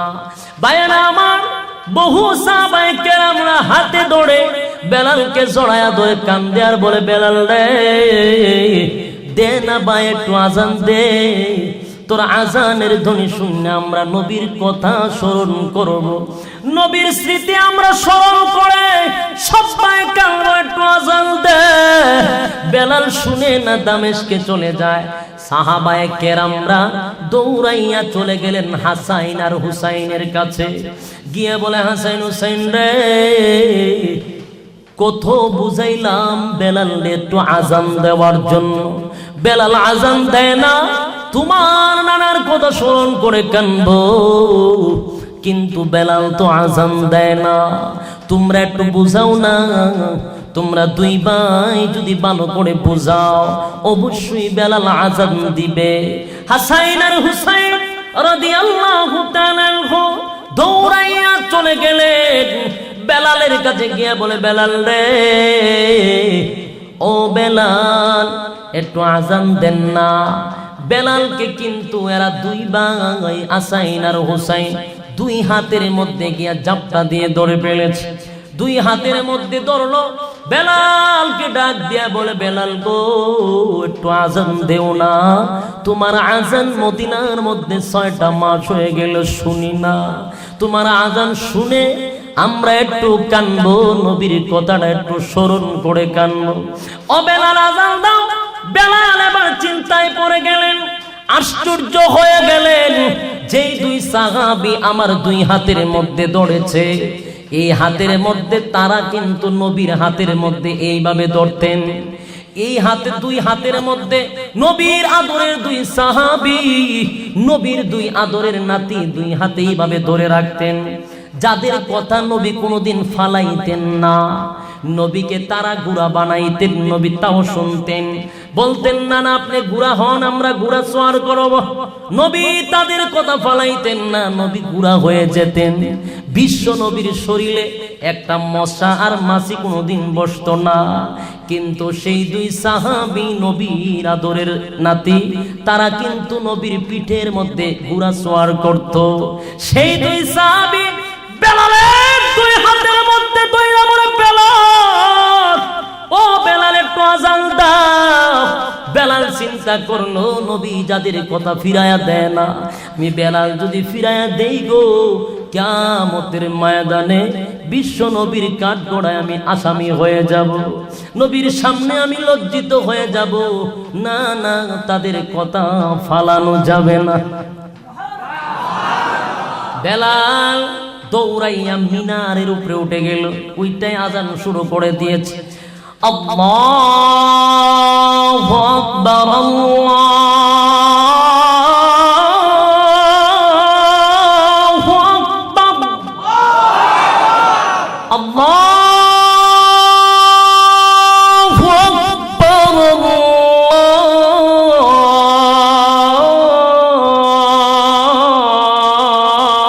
আল্লাহু আকবার। আশহাদু আল্লা ইলাহা ইল্লাল্লাহ,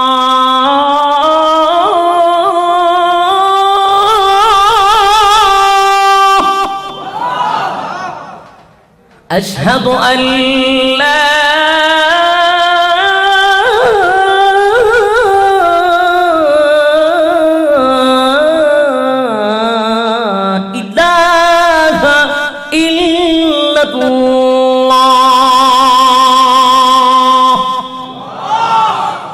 আশহাদু আন্না মুহাম্মাদার রাসূলুল্লাহ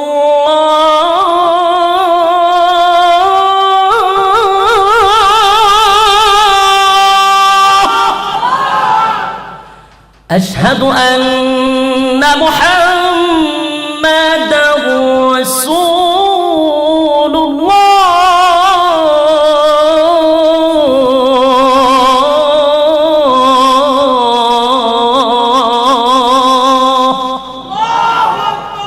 حي على الصلاة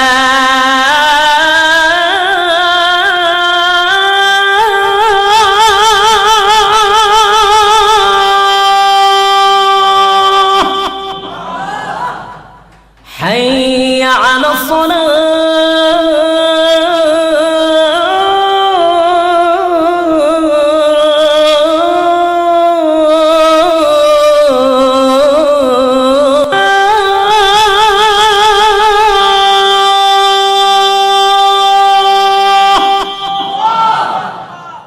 حي على الفلاح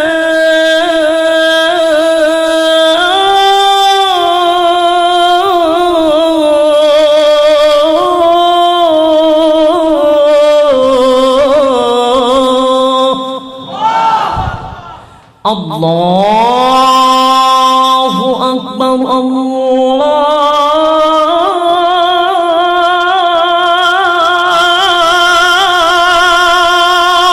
أكبر لا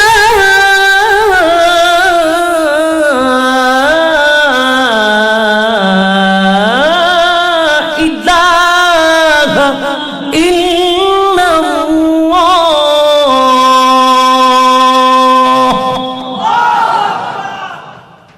আজান দিয়ে দিয়ে মিনারায় উঠে খালি আমি তো পুরাটা বলছি নাকি বেলাল কিন্তু পুরাটা বলে নাই বেলাল পুরা অজ্ঞান হয়ে মাটিতে পড়ে গেছে মানুষ দৌড়ায়া যায় আর বেলালের আজানের কণ্ঠ এমন পাওয়ার ছিল আমরা যে আজান দিছি মাইক দিয়া নাকি এই মাইকের আওয়াজ কত কিলো যেতে পারে সর্বোচ্চ 10 কিলো নাকি কিন্তু বেলালের কোনো মাইক নাই কোনো চুঙ্গা নাই খালি মুখে যখন আজান দিত সুদূর 41 কিলোমিটার দূরে তার আজান পৌঁছে যেত জোরে বল আল্লাহু আকবার 41 কিলোমিটার দূরে তার জবানের আওয়াজ পৌঁছে যেত কেমন পাওয়ার ছিল গলার মধ্যে বেলাল যখন আজান প্রথম আল্লাহু আকবারের ধ্বনি দেওয়া শুরু করছে চতুর্দিকে মদিনার চতুর্দিকে আজানের শব্দ মানুষের কানে কানে গিয়ে পৌঁছে গেছে আজান যখন পড়ছে তো মানুষ 6 মাস পরে আজান শুনছে অবস্থা কিরকম বুঝেনি 6 মাস পরে যখন আজান শুনলো কারণ যেই বেলাল একদিন আজান না দিলে জিবরাইল আসমান থেকে চলে আসতো ওই বেলালে আজান দিছে কয় মাস পরে 6 মাস পরে আজান দিল মদিনার মানুষরা কান্নার হুল পড়ে গেছে স্ত্রী পুত্র ছেড়ে দিয়েছে মানুষ খালি মদিনার মসজিদে নববীর দিকে দৌড়ায় মহিলা গুলা সন্তান গুলা রেখে দিয়া শুধু মসজিদে নববীর দিকে দৌড়ায় কেন বেলাল আজান দিয়েছে মনে হয় আল্লাহর নবী আসছে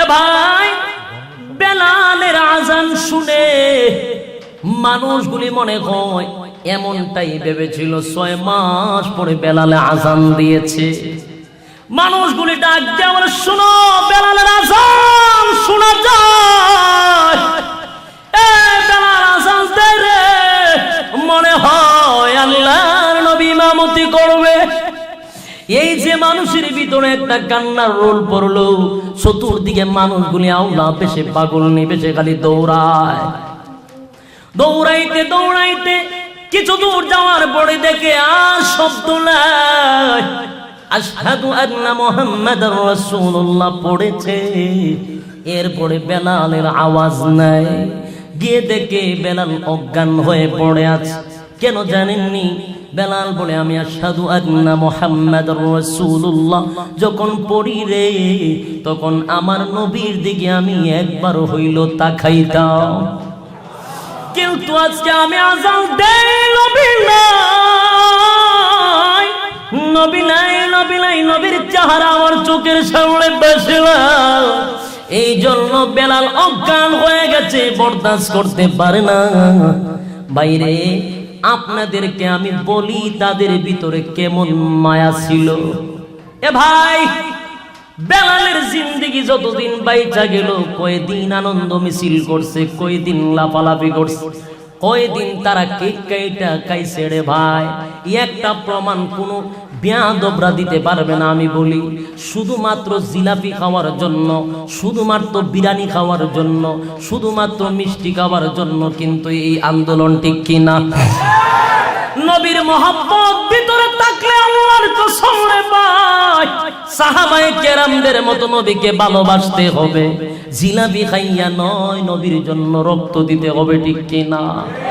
এ ভাই, নবীর বিরুদ্ধে যদি কোনো কথা কেউ বলে, আশিকে রাসূলের প্রথম ভূমিকা হলো সব বরদাস্ত করতে পারি, সব বরদাস্ত করতে পারি। আমার নবীর বিরুদ্ধে কেউ কথা বলবে, তার জিহ্বা টান দিয়ে ছিঁড়ে না পড়া পর্যন্ত আমরা শান্ত হব না। ভাই, বাংলার জমিন স্পষ্ট বুঝাইতে চাই, নবীর বিরুদ্ধে যারা কথা বলবে সে যে কোনো দলের হোক, ঠিক কিনা? আমার কাছে আমার ধর্ম বড়, ঠিক কিনা? আমার কাছে আমার নবী বড়, ঠিক কিনা বলেন? আমার কাছে আমার আল্লাহ বড়, আমার কাছে আমার নেতা কেতা বড় নয়, আমার নবী বড়।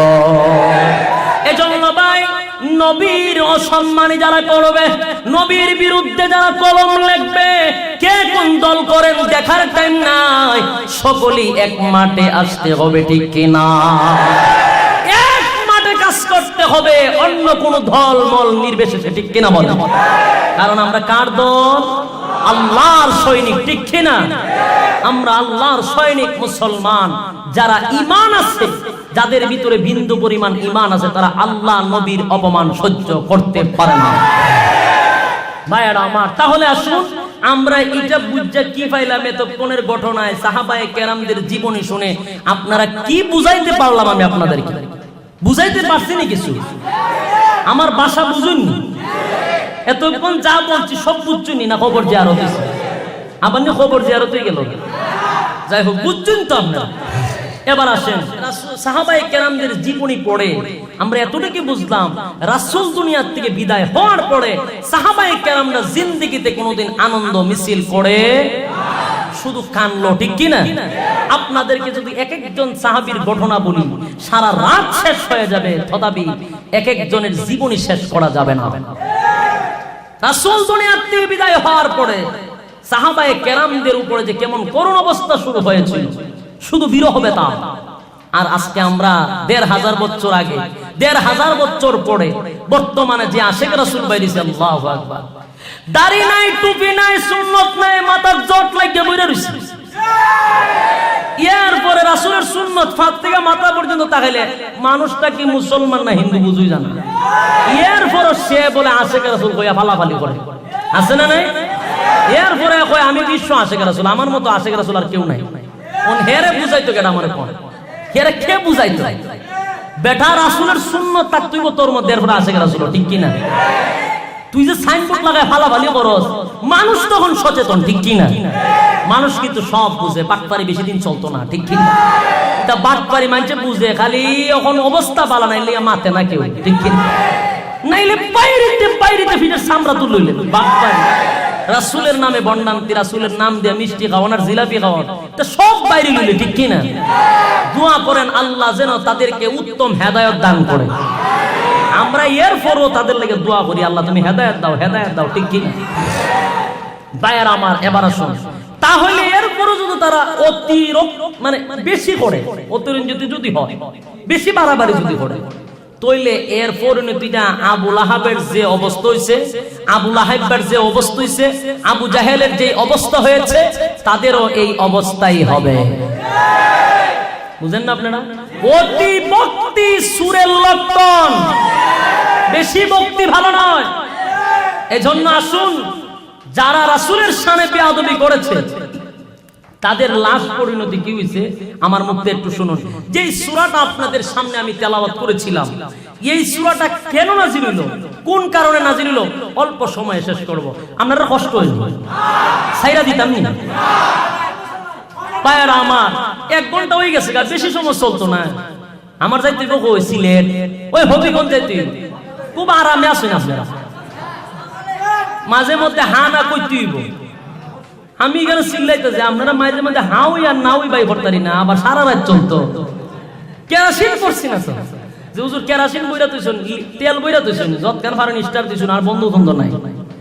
ভাইয়ারা আমার আসুন, এই সূরাটা নাজিল হয়েছে মক্কা নগরীতে। কোথায়? ভালো করে কথাগুলো বুঝবেন, আমি এক একটা কথা পয়েন্ট ধরাই দিব, আপনারা বুঝে নেবেন, ঠিক আছে ইনশাআল্লাহ। আসুন, এই সূরাটা নাজিল হয়েছে মক্কা নগরীতে।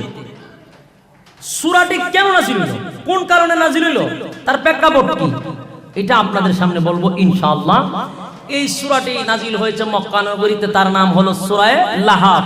কাকে কেন্দ্র করে, কোন উদ্দেশ্যে এটা নাজিল হয়েছে? আবু লাহাবকে কেন্দ্র করে। আবু লাহাবের নাম শুনছেন না? আল্লাহর রাসূলের বন্ধু আছেন না শত্রু আছেন? শত্রু আছেন। আবু লাহাব হইবেন, আবু লাহাব করার দরকার নাই, ঠিক কি না? গুনাহ হইতো না, গুনাহ হইতো না। অনেকে নাম বিগড়াইয়া হইলে মনে করে গুনাহ হয়, সবার নাম বিগড়াইয়া হইলে গুনাহ হবে, কিন্তু আবু লাহাবের নাম বিগড়াইয়া হইলে গুনাহ হবে না। রাসূলের সবচেয়ে বড় দুশমন, রাসূলকে যেই পরিমাণ কষ্ট দিয়েছে যা বলার বাহিরে। ভাইয়ারা আমার, এবার শুন, এই সূরাটা নাজিল হয়েছে আবু লাহাবকে কেন্দ্র করে। এই আবু লাহাব, আল্লাহ যাকে ধন দিয়েছিল, মাল দিয়েছিল, আওলাদ দিয়েছিল, আল্লাহ তারে সুন্দর দেহ দিয়েছিল, বডি ফিগার একটু বালা আছে, আমার মতো এরকম মুখ না ঢুকনা না, একটু বডি বডি বালা আছে, আবার সুন্দর আছে, লাল টুকটুকে আছে, কথা বুঝছেন? এই জন্যই আবু লাহাব। আবু লাহাব শব্দের অর্থ কিন্তু জানেন না? আবু লাহাব শব্দের অর্থ হলো বাংলা, যেটা খাস বাংলা বই আপনারা রে, আবু লাহাব শব্দের অর্থ হলো লালের বাপ। কি তার বাপ? লালের বাপ। লালের বাপ, লালের বাপ, এরা দেশের লালের বাপ, লালের বাপ। আর আরবি শব্দ তো লালের, আবু লাহাব, আর আমরা বাংলা এটার ব্যাখ্যা করলে বাইরে লালের বাপ।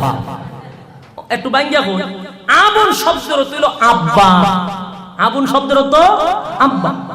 আর লাহবুন শব্দের অর্থ হলো অগ্নিশিখা, মানে আগুনটা লাল না, আগুন লাল নেই, আগুনের মাথা দেখবেন একেবারে গোল্ডেন কালার, খুব সুন্দর আগুনের মাথা, ওই এটারে লাহবুন বুঝায়। তাহলে লাল আর আমাদের আব্বাতে দুটোটা মিলে কি দিল সুজা বাংলা বাপ, আর ধরে না লাল কি দিল লালের বাপ।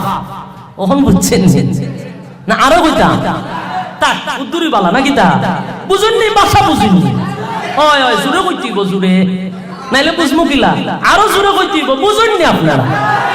টাঙ্গাইলের মানুষ সমসম খাইবেন বেশি কইরা, তাইলে জুড়ে আরো জোর হইব। ভাইরা আমার, তাহলে আসুন, এই লালের বাপ, তারে লালের বাপ, লালের বাপ কেন ডাকতো জানেননি?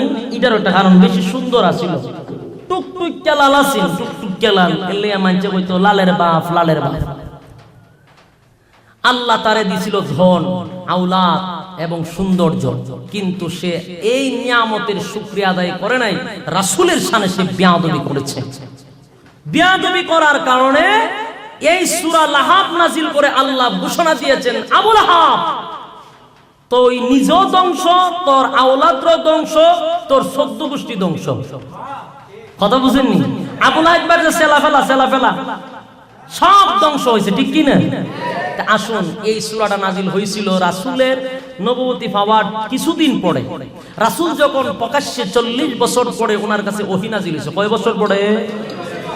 40 বছর পরে ওহী নাজিল হলো, নবুয়তি আল্লাহ দান করছেন, নবী দাবি করছে 40 বছর পরে।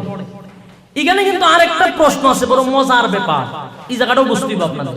40 বছর পরে নবী বানাইলেন কেন? এর আগে বানাইলেন না কেন?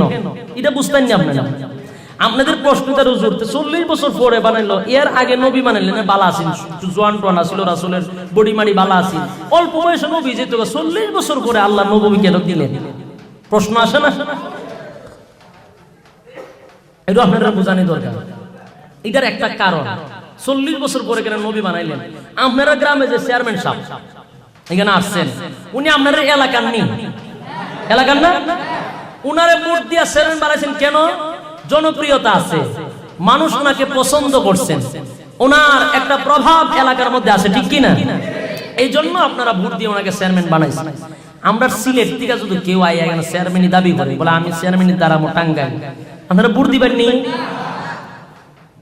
কেন দিবেন না? আপনাকে চিনি না, ঠিক কি না? আপনার জনপ্রিয়তা নাই, আপনাকে আমরা চিনি না, সুতরাং আপনাকে ভোট দেওয়া যাবে না। চেয়ারম্যান দিয়ে বানাইছেন যাচাই বাছাই সারা না, যাচাই বাছাই কইরা একটু কথা কইতে পারে ভাই, কথা কইতে খুব যাচাই বাছাই করতেন, ঠিক কি না? যাচাই বাছাই করার পরে ভোট দিয়া চেয়ারম্যান বানাইছেন, ঠিক কি না বলেন? তাহলে আপনারা চেয়ারম্যানের ক্ষেত্রে যাচাই বাছাই করছেন। খালি এটা না, আরেকটা কইতাম নি, বাজারও গেলে লাউ চিনুনি, লাউ খদুনা লাউ হই, লাউ লাউ আমরা লাউ হই, এই লাউডারে দেখবেন লইয়া এইভাবে উপরে তুলে, দেখছেন না? এর উপরে তুলে খালি কুমটায় কুমটা নেই, বুঝুন সিমটি সিমটি, এটারে আমরা ধরে এলাম সিমটাইব। তে মালিকে জিগায়, ওই মিয়া লাউ নেই ভাই, তো তুমি এটার মাঝে সিমটাও খেলে, হ্যাঁ সিমটাও খেলে মিয়া, কয় কথা কইছ না, এটা ডিগানি দেখতাম বেটা, ঠিক কি না? তুই যে আমার কাছে লাউ বেচবে, এটা বুড়ানা ডিগা টেস্ট করার জন্য আমরা কুমটা দিছি, মানে সিমটি দিছি, ঠিক কি না? ও ভাই তাহলে লাউ একটা 15 টাকা অথবা 20 টাকা, এটা যাচাই বাছাই করছেন কিনা? লাউটা কিন্তু যাচাই বাছাই ছাড়া কিনছেন না, কথা বুঝবেন। তাহলে লাউ কিন্তু যাচাই বাছাই করছেন, চেয়ারম্যান সব বানাইছেন যাচাই বাছাই কইরা। আমরা দেশের যে প্রধানমন্ত্রী শেখ হাসিনা, উনারে কি আমরা না জানি প্রধানমন্ত্রী বানাইছি না চিন্না বানাইছি? আমেরিকার থেকে যদি টেম্পো আয়া হইতো, ওই যে টাম টুম একটা আছে না টেম্পো, এই টেম্পো আয়া যদি হইতো বলে আমি তো বাংলাদেশের প্রেসিডেন্ট, কেউ ভোট দিল নি না, ইচ্ছা মতো সাইজ করলো, ওখান সাইজ করতে যে এর জনগণে, ঠিক কি না? এরা সাইজ করতে যেত, বাংলাদেশে তাই হয়তো বলে না শেখ হাসিনা হবে না, আমি দাঁড়াবো, হইলো তো টেম্পুর করে টেম্পো তোরে সিট চালাবো, ঠিক কি না? তোরা টেম্পো মানে সেরা দিন বাংলাদেশের সরকার, তুই আমেরিকার থেকে প্রেসিডেন্ট হইতে চাস, কেন দিবে না? তুমি আমার দেশের লোক না, আমার দেশের প্রতি তোমার মহব্বত নাই, ঠিক কি না? সে ভালো হোক আর খারাপ হোক আমার দেশের লোক, ঠিক কি না? ও ভাই প্রধানমন্ত্রী বানাইলাম যাচাই বাছাই করে, লাউ কিনার থেকে শুরু করে একটা মসজিদের ইমাম সাহেব রাখার দরকার যাচাই বাছাই করে, কথা বলে না? যাচাই বাছাই ছাড়া কথাই তো কথা বাড়ে, এক্সাম্পল দৃষ্টান্ত মিসাল বুঝাইতাম নি, বুঝানি দরকার নাইলে বেজাল আছে। ইমাম সাহেব রাখবেন যাচাই বাছাই করে, অন কে রাখে জানেননি? ইমাম সাহেব মসজিদের সভাপতি, অহন প্রায় জায়গাতে আপনার এলাকার না, টাঙ্গাইল না, আমরা এলাকার কথা হইলে আপনারা বেজার হইবেন নি? আমি শুধু আমরা এলাকার বদনাম করি, আপনারা তো কোনো দুঃখ নাই, তা আইন আমরা এলাকার কথাই বলি। মসজিদের ইমাম, মসজিদের সভাপতি আর সেক্রেটারি প্রায় জায়গাতে অনেক সুদখোর আর ঘুষখোর থাকে, চাকরি করে রিটায়ার্ডে আসছে, আনা জীবন সুদ ঘুষ খাই আইছে, ওখানে মসজিদের সভাপতি। ইয়ে মসজিদের ইমাম সাহেবের ইন্টারভিউ নেই, বেড়া ফেডের মধ্যে ভাড়াটা দিলে কুলফাল্লা বাড়িত না, হ্যাঁ বম মারলে শুদ্ধ করে আউজুল্লাহ বাড়িত না, বিসমিল্লাহর জায়গাতে পরে বিসমিল্লাহ, ঠিক কি না? এই ইমাম সাহেবের ইন্টারভিউ নিতে আই, বেড়া ইমাম সাহেবের ইন্টারভিউ নিবে একজন আলেম, আলেম সানা আলেমের ইন্টারভিউ হয় না, ঠিক কি না? তাহলে ইমাম সাহেব রাখতে গেল আমার যাচাই বাছাইয়ের দরকার আছে, কিন্তু এখানে যাচাই বাছাই হয়নি। আচ্ছা না হইলে কি তুইব? আরেকটা ঘটনা হইল, এটা প্রায় জায়গা কই বুঝানো লাগে। এক লোক বলে সৌদি আরব থেকে আইছি, আওয়ার পরে সৌদি আরবের একটা বৈশিষ্ট্য কি জানেননি? সৌদি আরব থেকে আসলে পরে এরা এমন একটা রুমাল দিব উপরে দিয়া, ইটার উপরে একটা বেল্ট লাগাইবো, কালো বেল্ট, দেখছুন নাকি জান আল্লাহ জানে, আর একটা পাঞ্জাবি দেশের স্টাইলের সাদা পাঞ্জাবি লাগাইয়া বেচারা কদিন খালি বুরবার হইব, সৌদির থেকে দাইছি এটা বুঝায় মানুষকে, বেড়াগিরি করে বাপ সাবে বুঝায় দেয় সৌদির থেকে আসি, ঠিক কিনা? এইভাবে ঘোরাফেরা করে, তো মানুষে গেলে পরে এক কাপ চা খাওয়ায়, রং চা, মাঝে মাঝে একটু ফানও খাওয়ায়। তো এর একটা শুরু ভাই আসি না, ভাই সাহেব এদিন সৌদির থেকে আসে না, যেই পরিমাণ লাল চা খাইতেছে মানছে, দোকানের লাল চা শর্ট ফেলাই দিল না, এটা আমি বরদাস্ত করতে পারি না। আমি অতদিন ধরে দেশটা হি এক কাপ চা আমারে কেউ দেয় না, হেতে ইয়ে কই থেকে খালা বেল্ট পেন লাগায় হুজুরের বেশ দুই এখন লাল চা খায়, ঠিক কিনা বলেন? কারণ এই যে একটা লেবাস, পাঞ্জাবি টুপি পাগড়ি, এটা কিন্তু একটা মহব্বতের লেবাস, ঠিক কিনা? এই লেবাসটা হলো রাসূল আরবির লেবাস। এই লেবাসটা পরিধান করলে মানুষের দিল থেকে মহব্বত করে। আপনি আমাদেরকে সালাম দেন, মহব্বত করে সালাম দেন। একটা অফিসার অফিসারের সালাম দিলে এটা মহব্বত করে না, ভয়ে দে, ভয়ে শুধু আবার মামলা দেলায় এলে দিশা কিসাটা দেখবার হতে একটা দিন ঠিক কিনা শুরুবেলা দেখতাম আমরা এটা করতে মানছি। তো উজুরারে সালাম দে অন্তর থেকে মহব্বত করে, কারণ একমাত্র কারণ হলো এটা আমার রাসূলের দেশ, রাসূলকে মহব্বত করে ঠিক কিনা। ওই ওই ফাইনজুবি খান ফরনে মানছে একটু মহব্বত করে চাটা খাওয়া, তো শুধু ভাই তো না আর সহ্য হইতাছে না আমার। তা আল্লাহর কি রহমত, বাইসাব বড় বাইসাব বুঝুননি, বড় বাইরে বাইসাব কর। এই বাইসাব একদিন গেছে আপনার শ্বশুর বাড়ি, তো শ্বশুর বাড়িতে গেল তার ইফানজিবি ঘুরে যাইতে পারে না, কারণ ইফানজিবি ঘুরে মাগ না চা খাইলে ওর বাড়ির এলাকার ইজ্জত থাকতো না, এর লেগে ইফানজিবি আর নিছে না। তো শুরু ভাই ফাঁহে দিয়া ইফানজিবি খান পড়ছে, পইরা উফরে দেয় এই রুমালও লাগাইছে, লাগায়া বেল্টও লাগাইছে, লাগায়া আয়নার সামনে গিয়ে দেয় মাশাআল্লাহ সুন্দরী লাগে। কথাটা ভালো করে বুঝবেন কিন্তু, যদিও এটা একটা এক্সাম্পল দিতেছি, বুঝার আছে অনেক। তো আয়নার সামনে গিয়ে দেখে মাশাআল্লাহ সুন্দরী লাগে, কত সুন্দর যখন লাগে তার বড় বইয়া লাভ আছে, মানুষের দেখাই না ঠিক কিনা। বাজারে গিয়া ইদিক সিদিকটা দুমছে হাঁটতেছে, মানুষে আসসালামু আলাইকুম হুজুর, এক কাপ চা খাইয়া যায়, ইসলাম অনেকদিন ধরে মাগনা চা খাইতারি না। তো এক মুরব্বী আর এক কাপ চা খাওয়াইছে, খাওয়ানোর পরও আর আসর আজান দিছে, হুজুর আসর আজান তো লাইছে, লন আমরা মসজিদে নামাজটা পড়াই আর আয়া ফান টান খাওয়া মনে কই বলে একটু আগে খালি মুইতাইছি, মনে মনে কইতাছে খারুইয়া খালি মুইতে আইছি, মুত বুঝুননি শিশি শিশি ফসরা বুঝছেন নি, ওই শিশি দিয়ে আইছে খারুইয়া। আমরা দেশের যুবকেরা আবার জিন্সের প্যান্ট পরলে আবার অনেক সময় ঠাড়া বুঝা জায়গা, এরা কিন্তু বইতারে না, সবাই না প্রায় সময় আমরা যে সার্ভিস সেন্টারে যাই গ্যাস লইতাম যাই গিয়া দিয়ে খারুইয়া মারতাছে, আমি কহ এর ফাও কি টেডা পড়ছে, ও টেডা নাও দুইটা খাসল খারুইয়া মতন প্রস্তাব করে আবার কিন্তু পানি টানি না, এটা এমনই শেষ যারা মারা দেয় জায়গা বাড়ি আছে না নাই।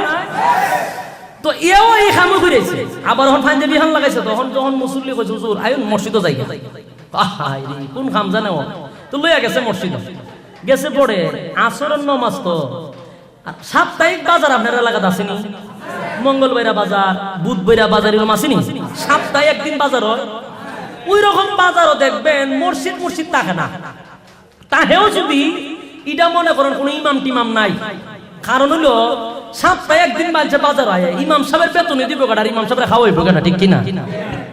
এটা খালি নামাজের একটা স্থান আছে, যে ভারে গিয়ে নামাজ পড়ে, তো বলে যারা নামাজি লোক এরা গিয়া বইছে, বইয়া বইয়া জিরাইতেছে, ফার্স্টের সময় তো জামা ধুইব, বইয়া বইয়া তসবি টসবি পড়তেছে, সুবহানাল্লাহ পড়তেছে, আর ওই মুসল্লি হেরে লইয়া গেছে ইমাম সাহেব নিয়া বইছে, বইয়া গুলো টাইম হইলে পরে একটু বালা হেউই পড়া, একটু দাড়ি মারি লম্বা থাকলে একটু লেবা সুবাদ বালা থাকলে ওই ইমাম করে, এটি সিস্টেম।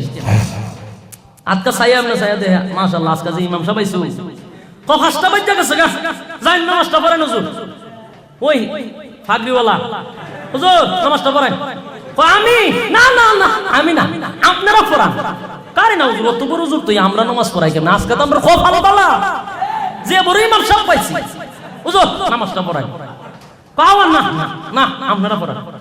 তেরে টেলা ডালি হতে যায় না, একটা আসিন খুব বিদ্যা টাইপের, এখন কইও আল্লাহওয়ালা মানুষ, বুজুর্গ মানুষ, তাহাজ্জুদ গুজারি মানুষ, এরা আবার ইচ্ছা করে কোনো আমল যাইতেছে না, এরা একটু জোর করে ফাটাইতে হয়। এ পিছাতে কি আছে ডাকা দেখো, আরে হুজুর জানছেন ডেক্কাতে নামাজের মস্তাদ পাঠাই দিচ্ছে, যে বেটা খারুইয়া শিশিতে এ ভাইয়া বুঝি ইমামতি, এ খারুইয়া চিন্তা করে হায় আল্লাহ রে কোন বুতে ধরছিনি, পাঞ্জাবি পড়ছিলাম আর টুপি পড়ছিলাম, উপায় নাই আজকা। আর আল্লাহ বাঁচাইছে, আরে এটা কিন্তু আসরের নামাজ তো কেরাত মেরাত জুড়ে পড়ন লাগে না, ওহন হে কিতা করছে জানেন না, এ খারুইয়া যা করে আল্লাহ আল্লাহু আকবার, আল্লাহ আকবার কইছে না, আল্লাহ আকবার, কারণ জীবনে আল্লাহর নাম লইলে না হইতো, এটা আল্লাহর নাম লইছে না, খারুইয়া পার্টি এ কেমনে আল্লাহ আকবার বলবো। তার মুসল্লি যারা ভিজাছি এরা তো পাঁচ ওয়াক্ত নামাজি, এরা তো আল্লাহর নাম চিনে ঠিক কিনা, এরা তো আল্লাহর নাম খুব সুন্দর জানে, ওই কিতা হইল রে ইমাম সাহেব আল্লাহু আকবার একবার দিব। আবার কিছু মুসল্লি না বড় আলেম তো লম্বা পাঞ্জাবি বড় ফাগি, মনে হয় উনি আরবিতে কিছু কইছে, আমরা মূর্খ মানুষ আমরা কিতা বুঝব, ইত্তাজাইতু বিহাযাল ইমাম মুতাওয়াজ্জিহান ইলা জিয়াদিল কাউল, আল্লাহু আকবার, এরা ইমাম সাহেবের ইত্তাজা কইরা শুরু করে দিছে। আর ইমাম সাহেব খারিয়া কি কোরআন তেলাওয়াত করে না হিন্দি গান গায় আল্লাহ না জানে, এও চিন্তাত আছে, খুব টেনশন আছে, কি কাম করলাম রে, একটা রং সাগাইবার লাগে আজকে। এরপরে রুকুত গিয়া সেটা সেজদাত গিয়া বইয়া বইয়া চিন্তা করে ওর এরপরে খারইয়া কিতা কয় আমি কইতাম না। ফিডা খাইবার আগে ভাগা দরকার। ছায়া সেজদাত থেকে উঠা দেয়, সামনে কোনো বেড়া টেরা নাই, ওয়ালও নাই, কই এখন বাগার দরকার। মুসল্লির সেজদাত ফালাইয়া ইমাম সাহেব আস্তে কইরা দৌড় দিছে, দিয়া বেশি দূর গেছে না কেন, যদি বেশি দূর যায় আবার যদি মুসল্লি আমার দৌড়ালা, এ তো ফিডে একটা মারিত পড়তো না। ছায়াতে হে বিশাল একটা বট গাছ, কই কেন কোন রকম উচ্চা জীবনটা বাঁচাই, মুসল্লি তুগাইয়া তালাশ করে যখন আমরা পাইবো না, তখন এখান থেকে তোবা করে লাম আমার জীবনে ইফান যে বেলাগাইতাম। মুসল্লি যারা এরা তো আমাদের সেজদাত কইরা সুবহান রাব্বিয়াল আলা সুবহান রাব্বিয়াল আলা 5 বার 7 বার 12 বার খামো না। তে আমরা দেশের কিছু মুসল্লি আছে দেখবেন, আপনারা জানেন কিনা জানেন, আমি তো ইমাম সাহেব আসলাম, খতিব সাহেব আসলাম, আমার কিছু কিছু মুসল্লি আছে একটু দেরি যদি করতাম সেজদাত গিয়া, মুসল্লিরা হয়তো এটা দিয়া বুঝায় হুজুর আসেনি, এরা নামাজ হইব নি, ইচ্ছাকৃত ভাবে এটা হলে নামাজ হইব নি, এটা কিন্তু একটা মুনাফিকি খাসলত। তো এরাও করছে কোনো কামনা বলা হিদিও খাবো না, একটা বেটা হো বাপ রে বাপ যেমন লম্বা ফাইন যাবি এমন লম্বা শের দাও, ধৈর্য হারাইয়া একজনে মাথা তুলতে দেখে ইমাম সাহেব নাই, আবার গেছে সেজদা গিয়া হে কি যা দিতলা এসেজদা গিয়া হো কয়ও মুসল্লিয়ানে কেরাম সুবহান রাব্বিয়াল আলা ইসরাফিলের সিংহা ফু দিবার আগ পর্যন্ত পড়তে পারবা,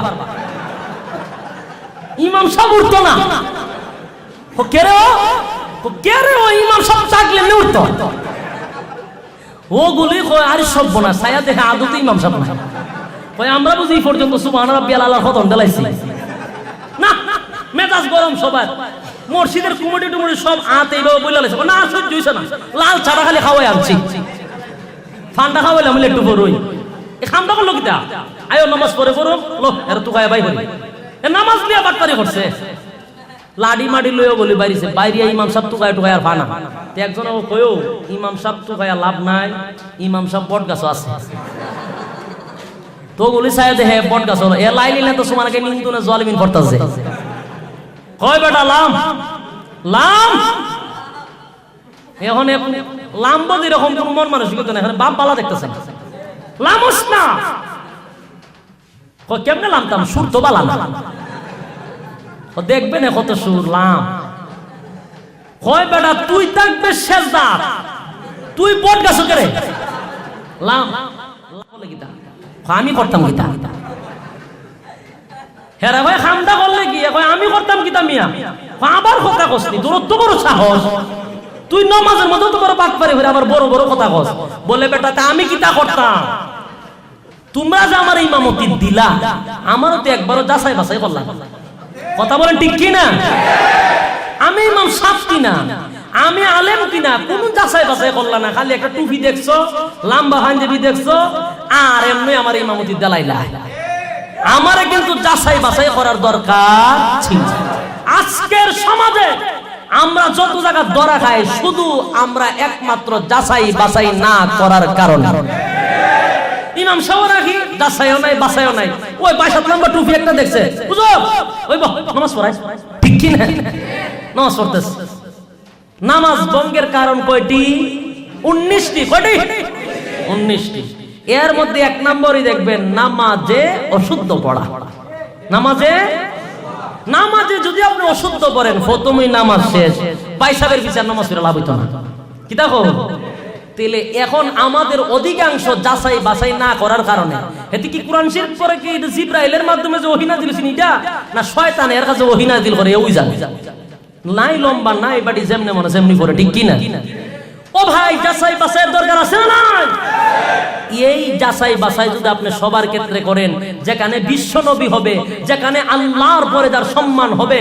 যেখানে গোটা নবীদের নবী হবে, তাকে বুঝি যাচাই বাছাইয়ের দরকার নাই না আছে, এই যাচাই বাছাই করার জন্যই আল্লাহ পাক রব্বুল আলামিন 40 বছর ওনাকে নবুয়তি দেয় নাই, নবী দাবি করার অনুমতি দেয় নাই, 40 বছর খালি ওনারে যাচাই আর বাছাই করছে না, সুবহানাল্লাহ বাড়ি দিয়ে হইলো চলবো, কয় বছর 40 বছর যাচাই বাছাই করছেন, আল্লাহ বুঝাই দিয়েছেন যাচাই বাছাই করতে হবে।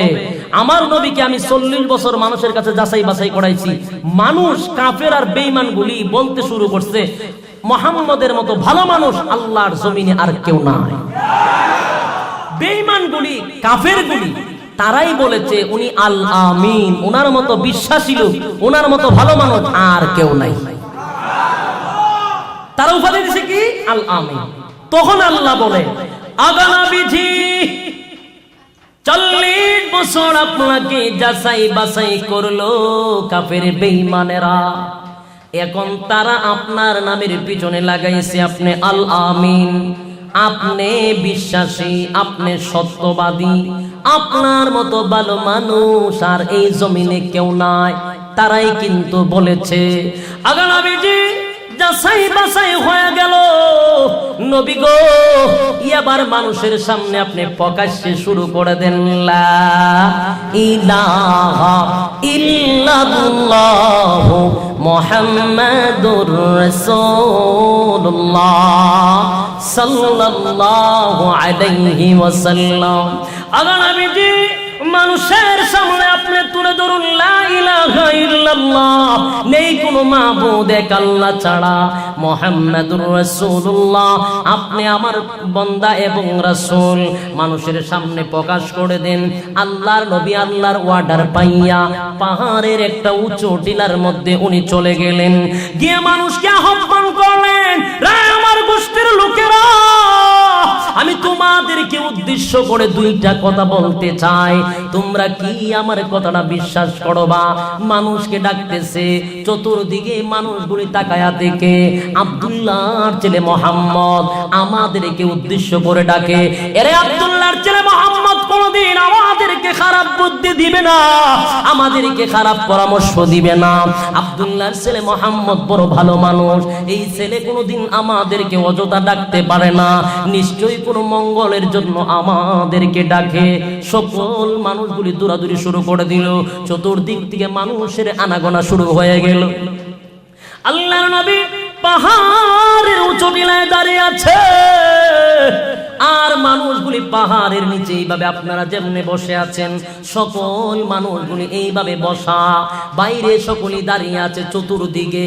আল্লাহর নবী সকল মানুষকে উদ্দেশ্য করে ডাক দিয়া বলে, ও আমার গোষ্ঠীর লোকেরা, তোমাদেরকে যদি আমি একটা কথা বলি, যে পাহাড়ের পিছনে একদল হামলাকারী আছে, একদল সেনাবাহিনী আছে, একদল শত্রু বাহিনী আছে, তোমাদের উপরে হামলা করবে। এরে আমার গোষ্ঠীর লোকেরা, আমার এই কথাটাকে বিশ্বাস করবা? সকলে ডাক দেয়া বলে, হ্যাঁ অবশ্যই বিশ্বাস করব, কেন বিশ্বাস করব না? সুবহানাল্লাহ হইতেন না? এ ভাই, সকলে ডাক দেয়া বলে অবশ্যই অবশ্যই বিশ্বাস করব। আল্লাহ নবী ডাক দেয়া বলে, গোষ্ঠীর লোকেরা রে, কেন বিশ্বাস করবা আমি জানতে চাই, আমার কথাটা কেন বিশ্বাস করবা? মানুষগুলি ডাক দিয়া বলে, মুহাম্মদ দুইটা কারণে বিশ্বাস করব। কয়টা কারণে? দুইটা কারণে বিশ্বাস করব। এর এক নাম্বার কারণ হলো, আপনি কিন্তু এক নাম্বার কারণ হলো 40 বছর আপনার সঙ্গে উঠা বসা করেছি। কয় বছর? এরে মুহাম্মদ 40 বছর উঠা বসা করেছি আপনার সঙ্গে। 40 বছরের জিন্দেগিতে কোনদিন আপনাকে একটা মিথ্যা কথা বলতে শুনি না। আরো জোরে বলুন না।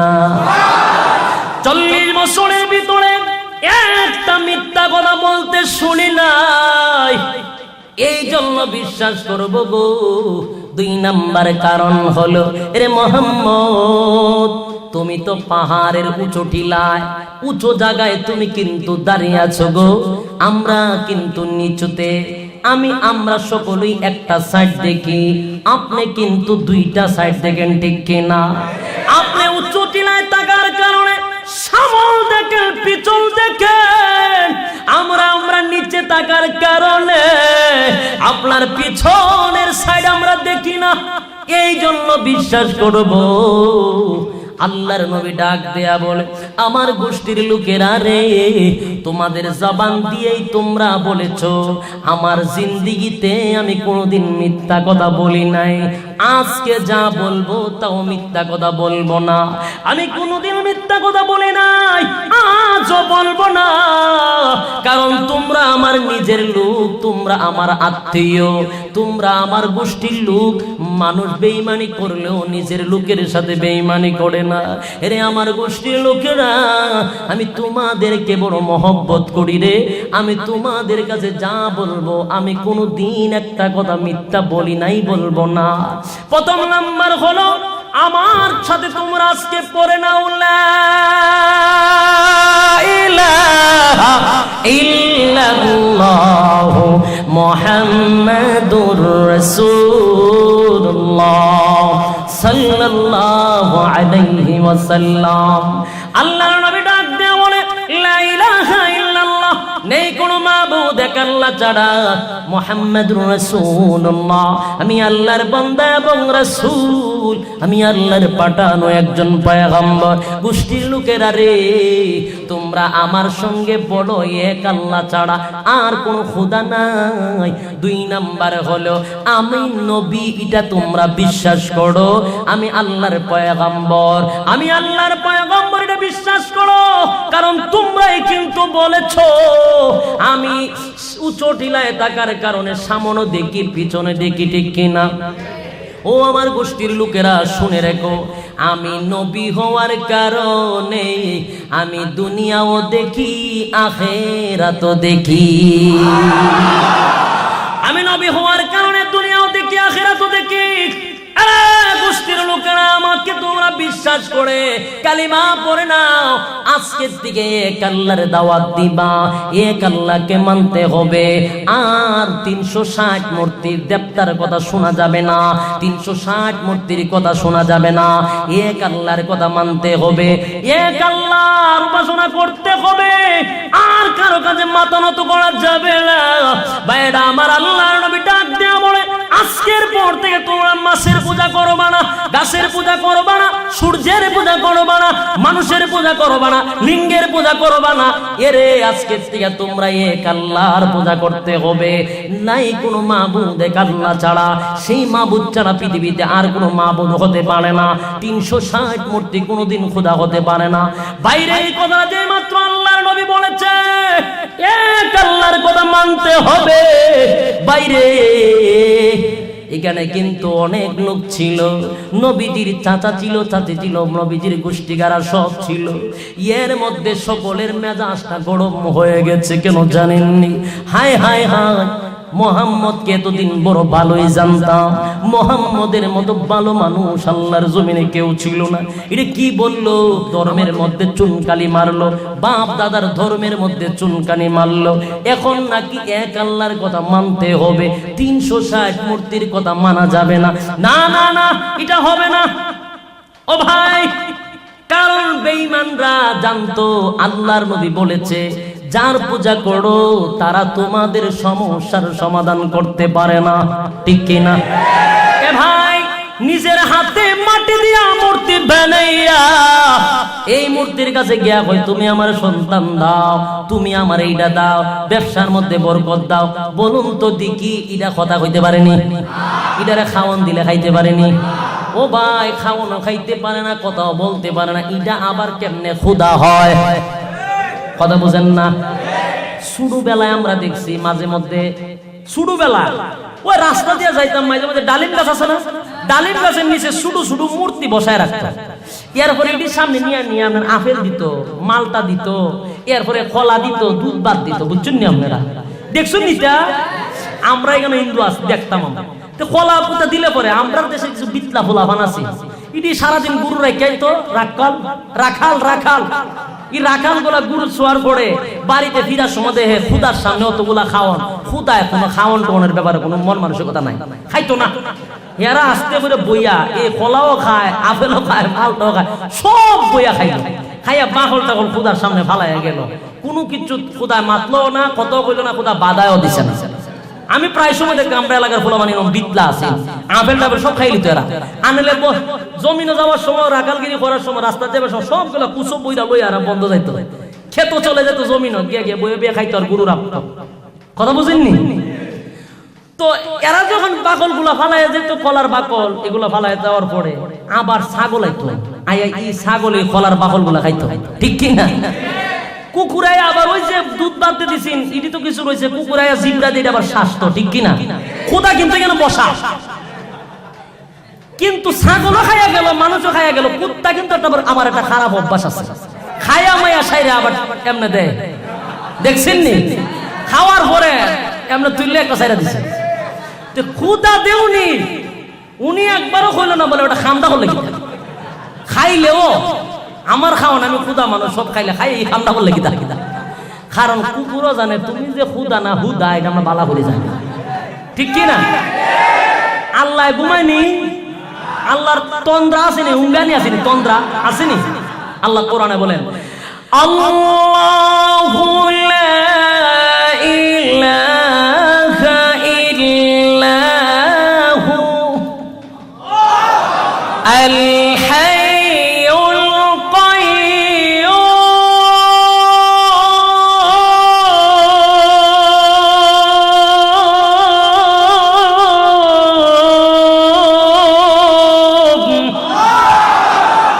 আল্লাহ বলেন আমার ঘুমও নাই তন্দ্রাও নাই আল্লাহ বলেন বান্দা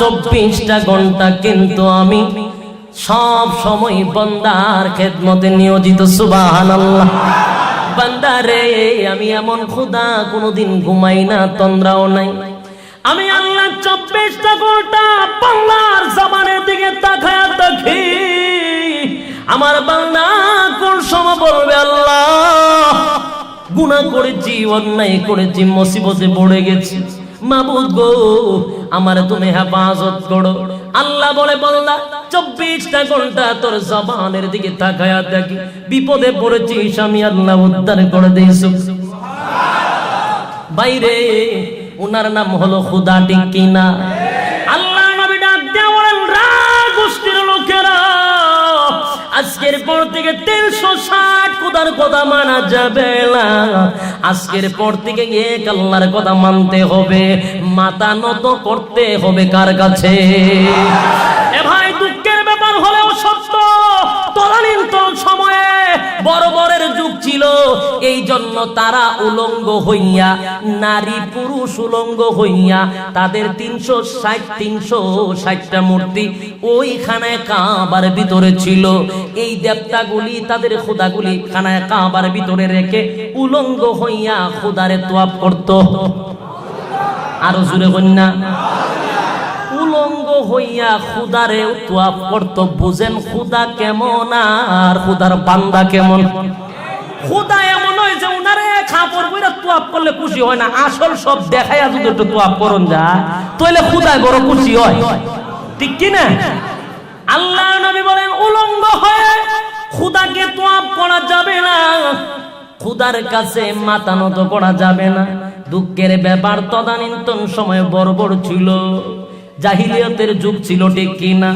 কিন্তু এত শিক্ষিত সমাজ ডিজিটাল বাংলাদেশের মানুষগুলি ওই দেবতা বাদ দিয়ে এখন মাজারের কাছে গিয়াও সেজদা দেয় কিনা বাবার কাছে গিয়া চায় কিনা বাইরে আল্লাহ ছাড়া কারো কাছে চাওয়া এটা শিরক আল্লাহ ছাড়া কারো কাছে চাওয়া এটা আল্লাহ বরদাস্ত করে না রাগনি কথা এক্সাম্পল দৃষ্টান্ত উদাহরণ মিসাল আপনাদের দিলে বুঝবেন সংক্ষেপে বলি আল্লাহ কিন্তু সব বরদাস্ত করে কিন্তু শিরকের মতো গুনাহ আল্লাহ বরদাস্ত করে না আল্লাহ ছাড়া আল্লাহর সাথে কারো শরীক করলে এটা আল্লাহ বরদাস্ত করতে পারে না উদাহরণ দিলে আপনারা সহজ বুঝালেন আপনার বিবি আপনার বউ বুঝুননি বউ স্ত্রী ওয়াইফ কে কোনটা বুঝছো যারা বুঝুন আচ্ছা বউই বই আপনার বউকে আপনি খুব মহব্বত করেন ভালোবাসেন বালা কথা তো বউর কাছে গেছেন এখন বউ গাল ফুলাইতে রাখছে মাঝে মধ্যে মহিলাদের এই অভ্যাসটা আছে না নাই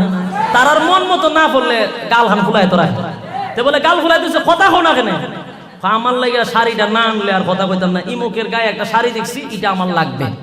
ও বলে ওটার লাগে গাল ফোলাইতে রাখছে বলে, হয় আচ্ছা দিবুনে একটা হাসি দাও, ঠিক কিনা? তখন দেখবেন একটা মুস্কি হাসি দিছে, পরের দিনকে 20,000 টাকা একটা শাড়ি দিছে, বালা 3-4 দিন যেতে দেন আবার গাল ফোলাইতে রাখছে। ওহন খেনে গাল ফোলা কেনে, হাসি দাও না কেন? না হাসি দিতাম না। কেন? আমার একটা নেকলেস লাগবে। তো যাও দিবুনে হাসি দাও, দিল আরেক হাসি, দিলেন নেকলেস বানাই, যেটাই করে এখন গাল ফোলাইতে রাখলে হাসি দেওয়ানোর জন্য যত কিছু আছে দিতে বাধ্য আপনি, ঠিক কিনা? কারণ বউকে মহব্বত করেন, অভিমান করলে পরে অভিমান ভাঙ্গানোর জন্য বিভিন্ন কৌশল অবলম্বন করেন, ঠিক কিনা? সবকিছু আপনি সহ্য করতে রাজি বউয়ের হাসি ফোটানোর জন্য। এখন একদিন কি দেখেন আপনার বউ গাল ফুলাইতে রাখছে, এখন গাল ফুলাইছো কেন? আমি উমুক একটা ছেলেকে বড় পছন্দ লাগছি না, ওর কাছে আমাকে একটা দিন থাকতে দাও, আমার অনেক ভালো লাগে। আপনি মানবেন নি? আমি হইল বলে তুই খারো, ইসরাফিলের হাত থেকে সিংহাটা লই আয়, আমি নিজে একটা ফু মাইরা দিই, আমি কিয়ামত করতেছি, খারো তুই বউ, আমি কিয়ামত সংগঠন করতেছি, ঠিক কিনা? তুমি যেটার লাগা চাও এটাই দিতে রাজি। গাল ফলাইছো, গাল দিয়ে হাসি দেওয়ানোর জন্য আমি রাজি, কিন্তু অহন গাল ফলাইছো বলে একটা ছেলের বড় পছন্দ হয়েছে, তুমি যদি একটু অর্ডার দাও তাহলে আমি তার সাথে একটু ঘুরে আসবো, ট্যাঙ্গের সুঙ্গিটে ভেঙে নেবেন, ঠিক কিনা? বলে খারো তোর গাল ফোলানি, তোর গাল দিয়ে ফাটাইলাম মোহন ভাই, ঠিক কিনা? বল সব বরদাস্ত করতে পারি, যা চাইছো সব দিছি, আমার জায়গা আরেকজনে নিয়ে খারাপ করে এটা বরদাস্ত করা যাবে না। কথা বলেন ঠিক কিনা? আপনারা আওয়াজে বোঝা যায়, বলো যে আমরা তাই তো অনেকের সাথে ঘোরাফেরা করে, আমার কোনো ব্যাপার না নাকি? এটা বরদাস্ত করার মতো না তো। তখন দেখবেন মনে হয় যে আর কেমনটা আমি করে লাগলাম, ঠিক কিনা?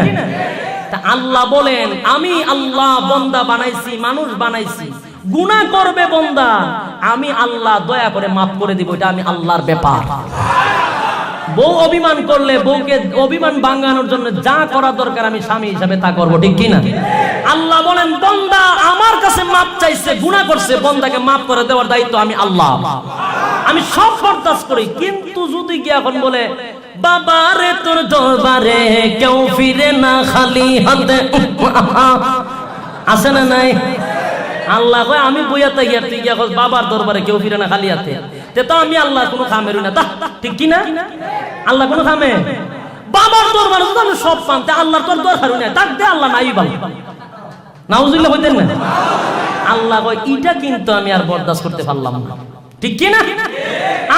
আমি বইয়া তাই 24 ঘন্টা ঘুমাই না, তুমি বাবার দরবারে গিয়া হইবা বাবা তোমার দরবারে কেউ ফিরে না খালি হাতে, এটা তো হইল না, ঠিক কিনা? বলে বলার দরকার আল্লাহ তোমার দরবারে কেউ ফিরে না, বাবা তোমার দরবারে সিন্নির হানকি লইয়া দৌড়াদৌড়ি করে, একটু যদি কম পরে কিলাকিলির ধুম পড়ে, কথা বলেন?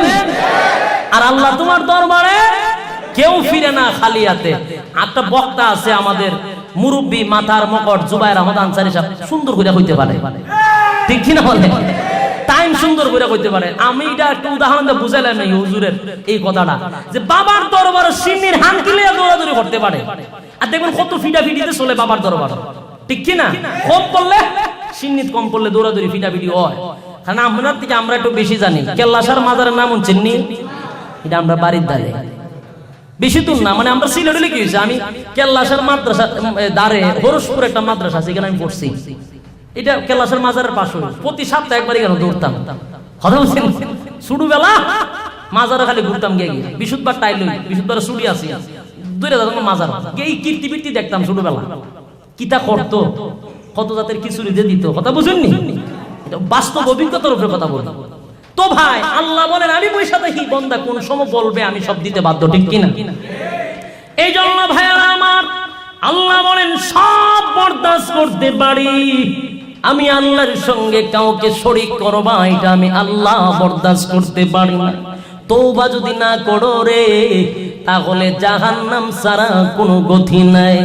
ভাইয়ারা আমার এই কথাটা আল্লাহর নবী ডাক দিয়া বলেন, পৃথিবীর মানুষেরা আজকের থেকে লা ইলাহা ইল্লাল্লাহ, নেই কোনো মাবুদ এক আল্লাহ ছাড়া, এরে মুহাম্মদুর রাসূলুল্লাহ সাল্লাল্লাহু আলাইহি ওয়াসাল্লাম, আমি আল্লাহর বান্দা এবং রাসূল রে, আমার পয়গম্বর হিসাবে মেনে নাও। বাইরে কথাটা বলতে দেরি হয়েছে, সকলের মেজাজ বড় গরম হয়ে গেছে। এতদিন মুহাম্মদকে ভালো জানতাম, এতদিন দেশি মুরগির রান খাওয়াইতাম, আল আমিন বলতাম, বড় প্রশংসা করতাম। আজকে দেখি আমাদের বাপ দাদার ধর্ম নিয়ে কথা কয়, আজকে দেখি এখন আমাদের কালচার গুলি তুইলা ধরছে, ঠিক কি না? এ ভাই ভালো করে খেয়াল করবেন, মসজিদের ইমাম সাহেবের বেতন হলো 10,000 টাকা, বাড়ায়া দিলাম 2,000 12,000। ইমাম সাহেব দাওয়াত খাইবে, মসজিদে ইমামতি করবে, এটাই ইমাম সাহেবের দায়িত্ব। সে প্রয়োজনে দাওয়াত দিয়ে নিয়ে 100 টাকা বেতন দিমু। হুজুর সব ঠিক আছে, আমরার ব্যাপারে কোনো কথা মসজিদও বলবেন না, ঠিক কিনা বলে? ইমাম সাহেব খুতবার থেকে বয়ান দেয় সুদের ব্যাপারে, ইমাম সাহেব খুতবার থেকে বয়ান দেয় ঘুষের ব্যাপারে। সভাপতি কয় আর হইল না, ইমাম সাহেব রে কোয়ার্টার দিলাম ফ্যামিলি নিয়ে থাকার জন্য, বেতন বাড়ায়া দিলাম, 100 টাকা নিয়ে দাওয়াত দিয়া খাওয়াইও। আমি যে সুদ খাই ইমাম সাহেব তো জানে না, কিন্তু গ্রামের ওগুলো জানে। ইমাম সাহেব যে বয়ানটা করলো, আমার তো 12টা ভিতরে বেজে গেছে। দেখবেন এক সপ্তাহ পরে ইমাম সাহেব এমনি শোনেন কেন, এমনি শোনেন কেন, ইমাম সাহেবের দোষ, কারণ ভিতরে চললে, ঠিক কিনা? ইমাম সাহেব এখন যেত না, যান যান যান, জঙ্গি রাস্তা লইয়া বসে যান, ঠিক কিনা? অপবাদ দিয়া দিল জঙ্গি, ঠিক কিনা বলে? আসলে কিচ্ছু না, ওই যে তাইনের খালচার গুলো তুললে ধরে, ওখানে আর সহ্য না। এখন গ্রাম জন সুদের ব্যাপার ওয়াজ করে মানতে চাই, তাই না? তুই সুদ কা, ঠিক কিনা? ওই তখন তো ইমাম সাহেব ওয়াজ করে ঠিক হয়, মানছে তো চাইতে আমার ভাই না, ইমাম সাহেব এটা বিদায় করতে হইব, সোশ্যালি তাড়াতাড়ি করে দিব, ঠিক কিনা বলেন? আর কিচ্ছু না ভাইরা আমার। রাসূলও যখন বললেন আজকের থেকে মাথা নত করা যাবে না, আজকের থেকে এক আল্লাহর হুকুম মানতে হবে। আবু লাহাব আসিন সর্দার, তদানীন্তন সময়ের মনে করেন এমপি, ওই কথা বুঝেননি? দেশ চালাইতো তখন, তারা বড় বড় লিডার ছিল, এরাই এই মজলিস আসেন না, আর হইছে না। কারণ মোহাম্মদ যে কথা শুরু করছে, মোহাম্মদ যেই কথা শুরু করেছে, এখন এই কথার বক্তব্যের পরে আর আমরার দরবার আর রসগোল্লা হয়তো না, আর ছাগল হয়তো না, মিষ্টি হয়তো না, মোহাম্মদের জবান বন্ধ করতে হবে। কথা বলেন? এমন ডাক দেয়া বলে, মোহাম্মদ এতক্ষণ তোমার বক্তৃতা শুনেছি, এক আল্লাহর দাওয়াত দেওয়া শুরু করেছো, 360 মূর্তির পূজা করি রে, এক আল্লাহ কেমনে সমাধান করবে বরদাস্ত করি না।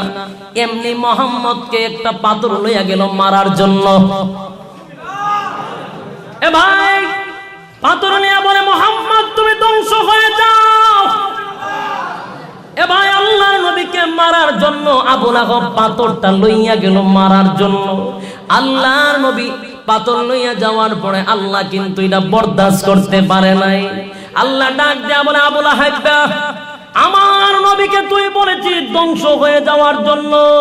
না না না, আল্লাহ আবু লাহাবের দাঁত ভাঙা জবাব দেওয়ার জন্য, আবু লাহাবের বদলা নেওয়ার জন্য সঙ্গে সঙ্গে সূরা লাহাব নাজিল করে দেয়। আমার বন্ধুর ব্যাপারে বেয়াদবি বরদাস্ত করতে পারি না, আমার পয়গম্বরকে ধ্বংস হওয়ার কথা বলেছিস।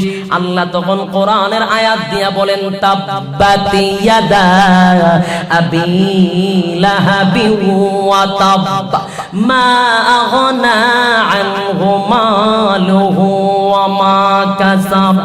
আল্লাহ বলেন, তাব্বাত ইয়াদা আবি লাহাবি ওয়া তাব, আবু লাহাবের দুনো হাত ধ্বংস হয়ে যাক, ধ্বংস হয়ে গেছে। সায়াসলা নারান, সায়াসলা নারান যাতা লাহাবি ওয়া ইমরাআতু, আবু লাহাবের মাল আওলাদ কোনটাই কাজে আসবে না, আসেও নাই, ঠিক কিনা? حطب في جيدها حبل من مسد। আল্লাহ বলেন, আবু লাহাব এবং আবু লাহাবের বউ দুটোটা জাহান্নামের শিখাময় আগুনে জ্বলবে।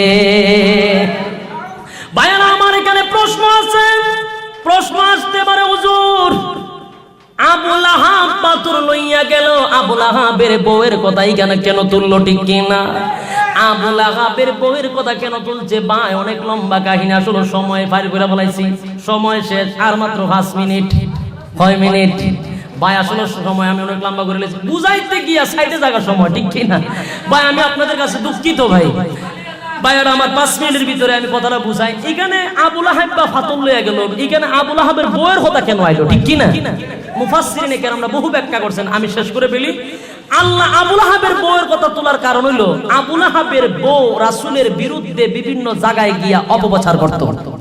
রাসূল যেই রাস্তা দিয়ে হাঁটতো, এই রাস্তার মধ্যে খাতা গাইরা রাখতো, রাসূল যেন ব্যথা পায়। ভাইয়ারা আমার, রাসূলকে অনেক কষ্ট দিয়েছে আবু লাহাবের বউ। এই কারণে আল্লাহ বলেন দুটোটা জাহান্নামের আগুনে যাবে। মানুষের কাছে আবু লাহাবের বউ গিয়া কয়, তোমরা কেউ মুহাম্মদের কথা শুনবা না, মুহাম্মদ পাগল হয়ে গেছে। এ ভাই, মুহাম্মদ পাগল হয়ে গেছে।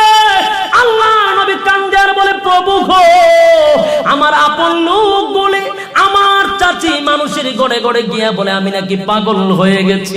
আমার আপন লোকগুলি যদি আমারে পাগল দাওয়াত দিব, হে প্রভু আমি কেমনে দিনের দাওয়াত দিব? আল্লাহ ডাক দিয়া বলে, নবী গো কান্দেন না, ঘাবড়াইন না, আপনার বিরুদ্ধে পাথর লইয়া গেছিল, আপনার পক্ষে আমি সূরা লাহাব নাযিল করেছি। ওয়াদা দিলাম নবী গো, ওয়াদা দিলাম আপনার বিরুদ্ধে আবু লাহাব করব, মানুষের গড়ে গড়ে গিয়া বলে পাগল, আমি আল্লাহ তাদের অন্তরটাকে ঘুরাইয়া দিব, তারা আপনার কালিমা পড়ে মুসলমান হয়ে যাবে। ভাইয়ের আমার, ঠিকই দেখা গেল আবু লাহাব বউ মানুষের কাছে গিয়া বলে, নবীজি নাকি পাগল, মাথা নষ্ট হয়ে গেছে। মানুষ তো আরো কথা শুনে আশ্চর্য হয়ে গেছে। হায় হায়, প্রধানমন্ত্রীর বউ যদি মানুষের কাছে গিয়া কয় উনি নাকি পাগল, তাহলে আপনি হইলেন সম্মানী লোক, ঠিক কিনা? আপনি কেন পাগলের বিজ্ঞাপন দিবেন? পাগলের একবার সাধারণ মানুষে দিবে, ঠিক কিনা? আপনি একটা প্রধানমন্ত্রীর বউ, আপনি প্রেসিডেন্টের বউ, আপনি কেন এই কথা কইবেন? মনে হয় পাগলটা সুড়ুমুড়ু পাগল না, মানুষের ভিতরে একটা অন্যরকম ভাব আছে, মনে হয় বহুত বড় পাগল। আমরা গাড়ি ঘোড়া লইয়া যাই পাগল দিকটাই, মনে হয় বড় পাগল, নাইলে উনি কি আমরা গোড়াইয়া হইতো না, ঠিক কিনা? আপনাদের দেশের প্রধানমন্ত্রী শেখ হাসিনা তো আপনারা বাড়িতে এখন কইও, আমার যারা আছে আমার এই সংগঠনের মধ্যে, এদের মধ্যে একটা তার সিরে গেছে, কি তা কইতারে না, আপনারা কইবেন বলে এটা তো সাধারণ মানুষ কইছে, আপনি প্রধানমন্ত্রী আমরা তারে কোন তুইলে মনে এটা বড় পাগল, এটা যাতে না দিহি লিগে আপনি এই কৌশল করতেছেন। আলো আপনাকে দিকটাই, ঠিক কিনা? ভাইয়ারা আমার, এরকম উৎসাহ জাগলো, মানুষগুলি দলে দলে পাগল দেখতে যায়।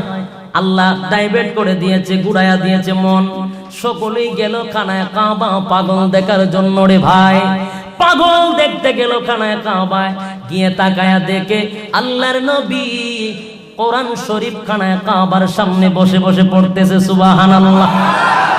তারা তাকায়া দেখে এত সুন্দর মানুষ, যার চেহারার আলোতে খানায় কাবা আলোকিত হয়ে গেছে।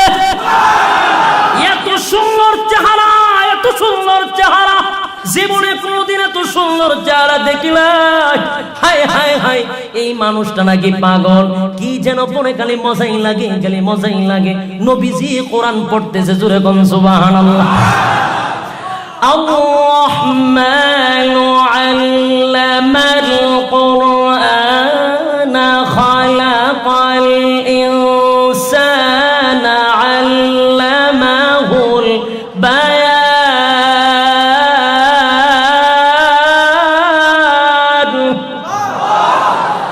আর-রাহমানু আল্লামাল কুরআন খালাকাল ইনসানা আল্লামাহুল বায়ান। الرحمن علم القرآن خلق الإنسان.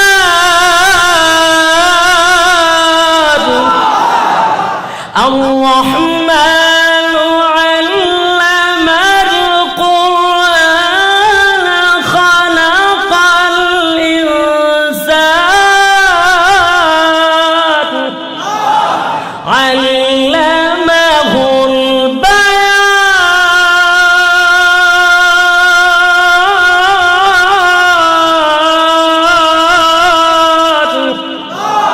الشمس والقمر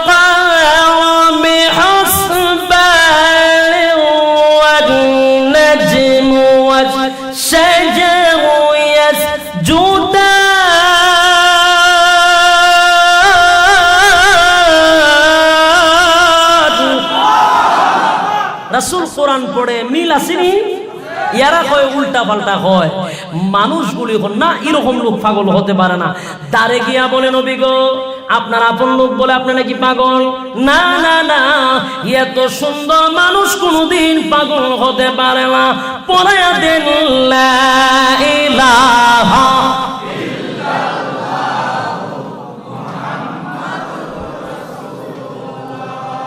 সাল্লাল্লাহু আলাইহি ওয়াসাল্লাম। বায়ারা আমার মানুষ মুসলমান হতে থাকলো।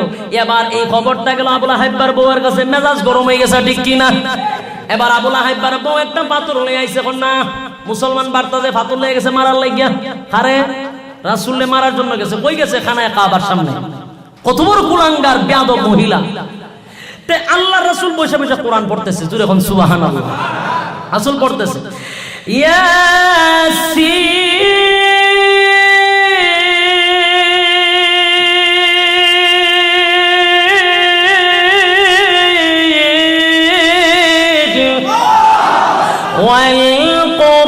والقرآن الحكيم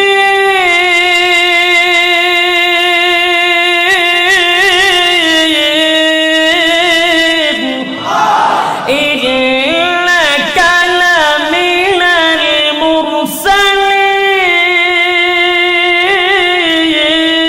المرسلين على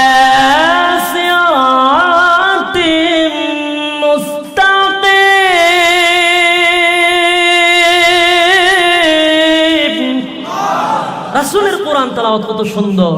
রাসূল পড়তেছে, আবু বকর হুজুর বাপ বালা না কিতা আপনার শাসি আইছে যে আপনার মারবার লাগিয়া, ইজ্জত তো আর থাকতো না, হুজুর মহিলা তো।